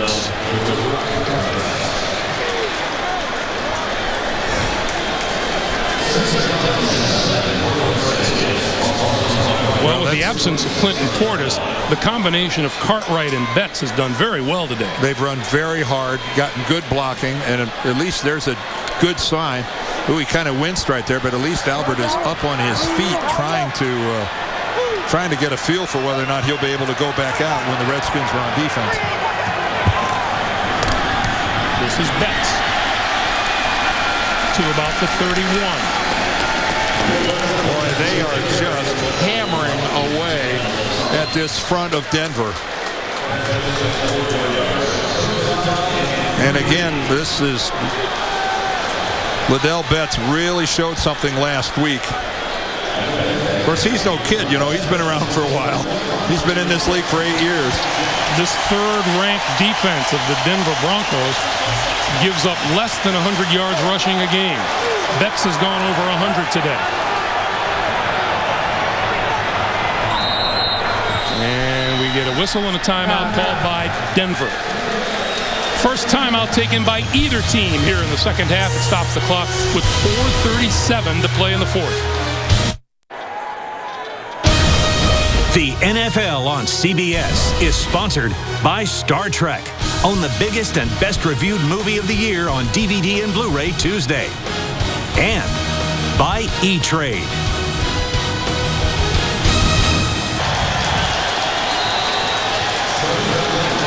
Once again, some terrific photographs taken by our Andy Lapuznik. setting the background here in Washington, D.C. 3rd and 3 for Campbell and the Redskins. Sellers in motion, the pass to the far side. That's complete to Devin Thomas. Thomas first down and more. 15, 10, still on his feet to about the 5.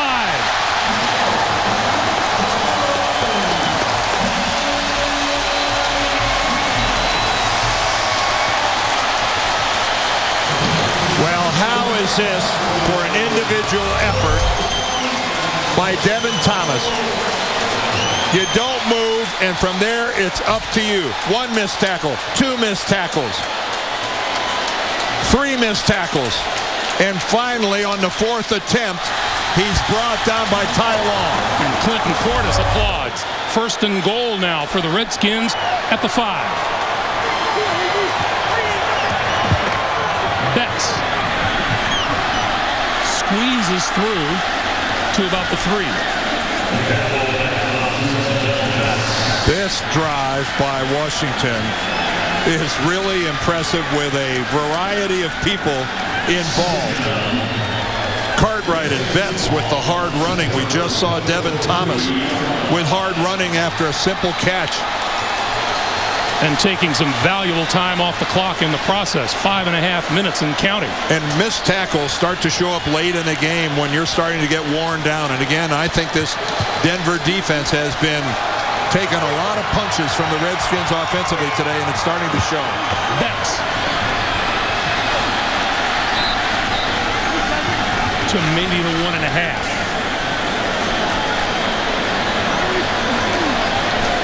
The Redskins have not lost 5 straight games since they opened the 0-1 season with 5 straight losses. And Denver's going to take another timeout. I think the last one they took, I think Josh McDaniels took it to give his guys a breather, seeing if they could gather themselves. Here, now they're just trying to keep some time on the clock. Absolutely. Now he's already thinking ahead to what happens if they kick a field goal or score a touchdown. Last 4 times out, Washington has lost to Carolina, Kansas City, Philadelphia, and Atlanta. Well, they have Dallas on the calendar next. You saw that last graphic we just put up, that this having the other team keep the ball in the second half is nothing new to Denver.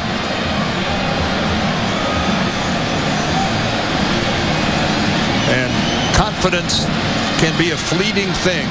And right now for the Denver Broncos, I'll bet you that 6-game winning streak seems like it was a long time ago. The last Washington drive that ended in a field goal took 7 minutes and 15 seconds off the clock. This drive, 6:08. Well, and look at that, almost a 3-1 time of possession in favor of the Redskins. 3rd and goal. Denver down to 1 timeout. Betts, the deep man in the backfield. Betts. Touchdown.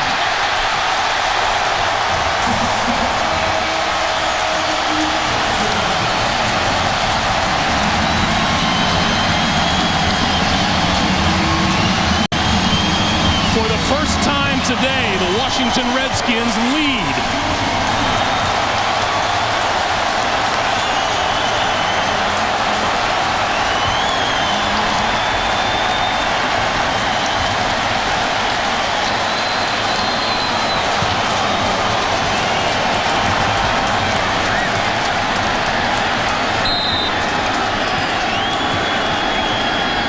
Sweezen's extra point is good. 2:44 remaining. The Redskins, with a season-high 24 points, have a 24-17 lead.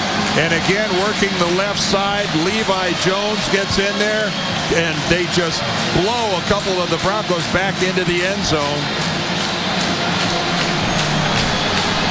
The penetration, it's a little bit behind. Give Kenny Peterson credit. He worked his way upfield, but he needed some help. And just good, tough running by Ladell Betts. Man, what a game he has played. Ladell Betts, 23 carries, 105 yards, and the go-ahead touchdown. And now it's going to be on Chris Sims. And this Denver offense. Orton's had all the reps. He's had all the practice time. And Chris Sims, without much in the way of preparation, is being asked to take his team down for a touchdown just to tie this game. Chris Sims has played here in Washington before. Right. And in the postseason, too, Dan. But those game-winning drives occurred more than 3 years ago.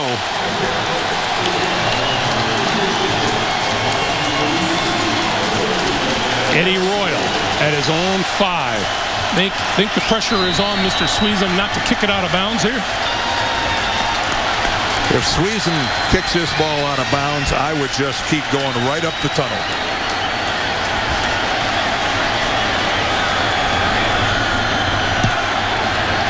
Right down the middle of the field. He gets a cheer from the crowd. Eddie Royal going to run it out. 20, 25. Out to about the 26 or the 27-yard line and onto the field comes the 7-year veteran out of Texas, Chris Sims. Kyle Orton started this game at quarterback, but toward the end of the first half, on this play, watch his ankle. He gets both his right leg and his left ankle caught very awkwardly. And Kyle Orton, it looked initially like he might start the second half, but he did not. Sims has played every snap here in the second half. Denver with 1 timeout and 2:36 on the clock. From the shotgun. Incomplete over the middle. Daniel Graham, the intended receiver. And Sims got hit, and he went down really awkwardly.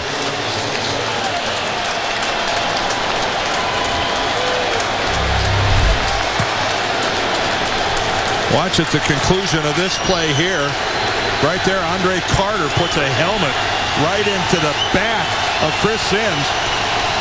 And that's what forced that throw. The contact comes right before the release point, and that hurt.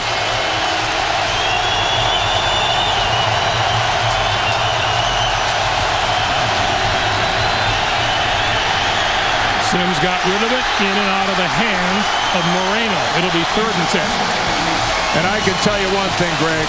FedEx Field hasn't sounded like this in a long time.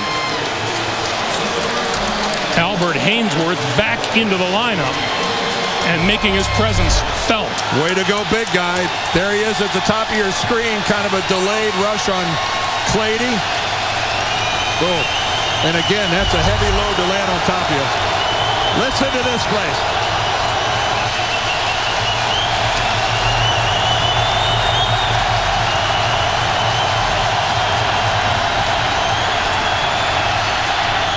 Sims throwing, tipped incomplete. 4th down.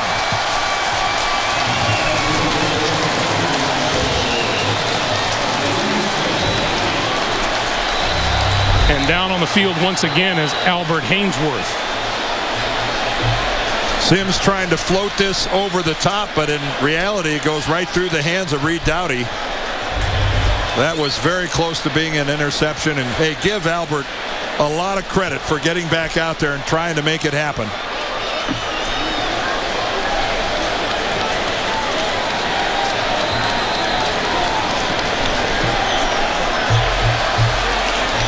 And for the second time today, Albert Haynesworth going to limp off the field. That's a carbon copy replay. Yeah. And to a nice hand by the crowd.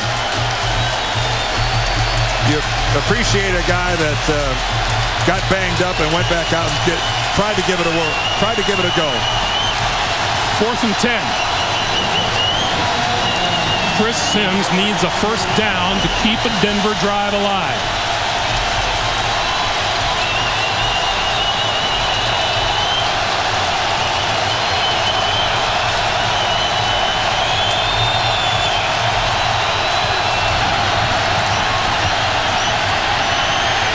Far side of the field, overthrew his intended receiver, Brandon Marshall.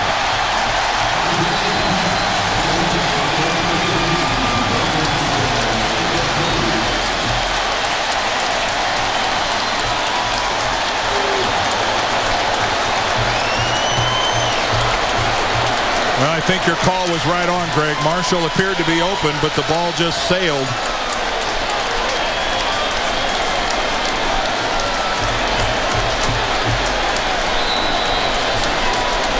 Over their last 3 games, the Denver Broncos have been outscored in the second half by 41 points. They have been shut out here in Washington in the second half. Betts. And Denver will use its last timeout to stop the clock at 2:08. Well, just a reminder, coming up, the Subway post-game show. Join James Brown, Dan, Shannon, Boomer, Coach Cowher. They'll have all the latest NFL scores and highlights coming up on the Subway post-game show. Well, Washington is already in field goal range to make it a 2-score game. With the clock stopping at the 2-minute warning, if for some reason they don't make that field goal or whatever, there is a chance that Denver will get the ball back.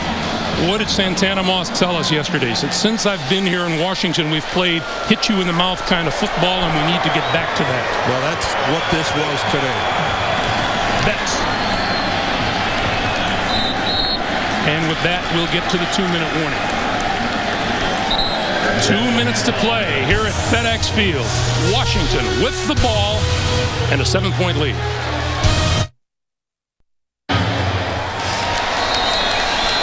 Josh McDaniel looking at his fourth quarter woes.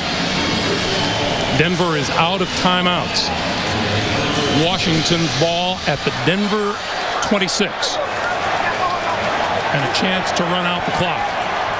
But 3rd and 9 here. They need a first down. And Betts will look for it on the ground. Look at Betts squeeze across the 20 to about the 17.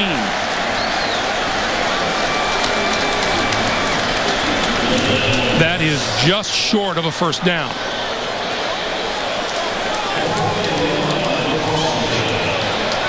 And it'll be 4th down. Well, they'll let the clock run down.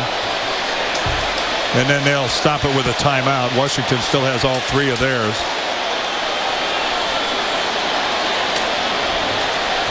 Josh McDaniels can't do anything. That's Sean Sweezum, the field goal kicker.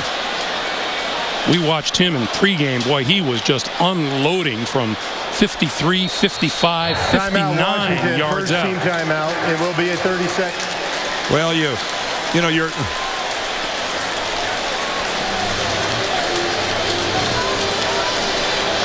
Well, next Sunday, the NFL on CBS features doubleheader action. Dan and I will be in Baltimore as the Ravens host the Indianapolis Colts, and then take a look down there in one of our doubleheader games, San Diego at Denver. And, you know, the Chargers are saying, hello, Denver, welcome back to the pack. A lot of good football next week. And right now for Denver, they have got to just be reeling almost in that after a 6-0 start that you're 6-3 if Sweezum makes this field goal, which makes it a 2-point game. I mean, a 2-score game rather. And you know, you're always afraid of having it blocked and run the other way, which would tie it up. He's 11 for 11 in the field goal department this season. This from 36 yards out, make it 12 for 12.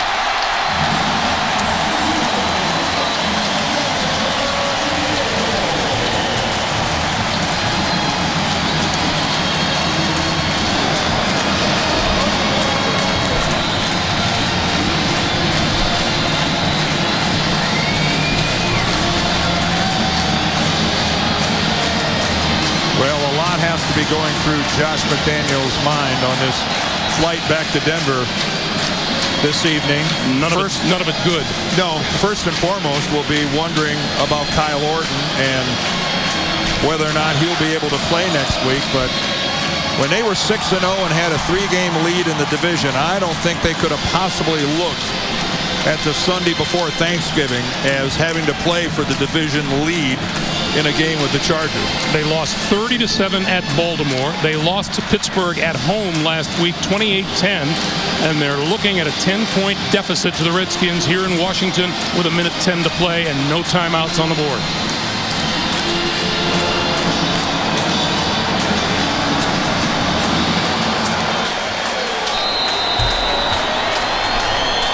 Well, here's where Eddie Royal could change things in a hurry. And he has been there and done that. Friesen scoots this one along the ground, and Royal will pick this one up at about the 16, fumble it, pick it up again, 25, and he buried it to 26. Hey, just a reminder, coming up, the Subway post-game show. JB, Dan, Shannon, Boomer, Coach Bill Cowher will have all the latest NFL scores and highlights coming up on the Subway post-game show. Well, this is that time of the year you just can't get those other scores fast enough. It's all starting to get a little more nerve-wracking as we move towards Thanksgiving. Denver out of timeouts.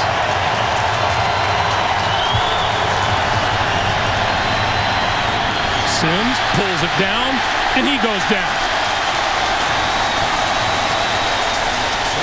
Andre Carter and Jeremy Jarman.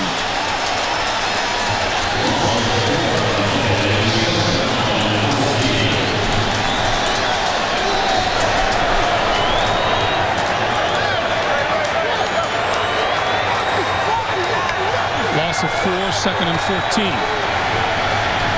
Out of the backfield. Moreno looking for the sideline and made it.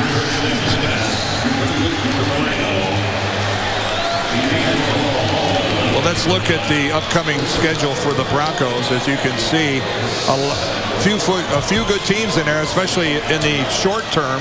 They go home for San Diego and then the Giants. Now they get to go to Kansas City and then, of course, at Indianapolis. But there's some games sprinkled in there, 2 with Kansas City, 1 with Oakland. Games that you would think that would be automatic W's, but I'm not sure there are any automatic W's for Denver anymore. Sims. Whistled down, back of the 19-yard line, Brian Orakpo.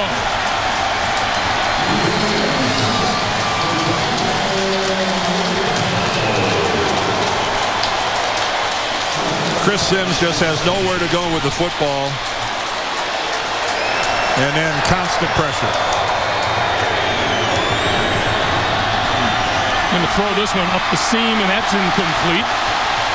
And time expires here at FedEx Field.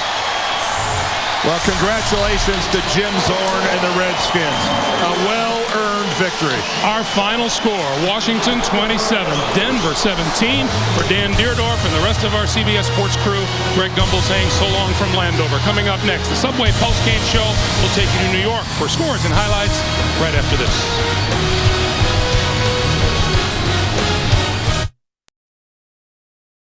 Turn, you'll see how the Broncos went to our nation's capital and found no justice, scalped and ran over by the Redskins. We'll assess the damages when we come back to Playbook, presented by Coors Light.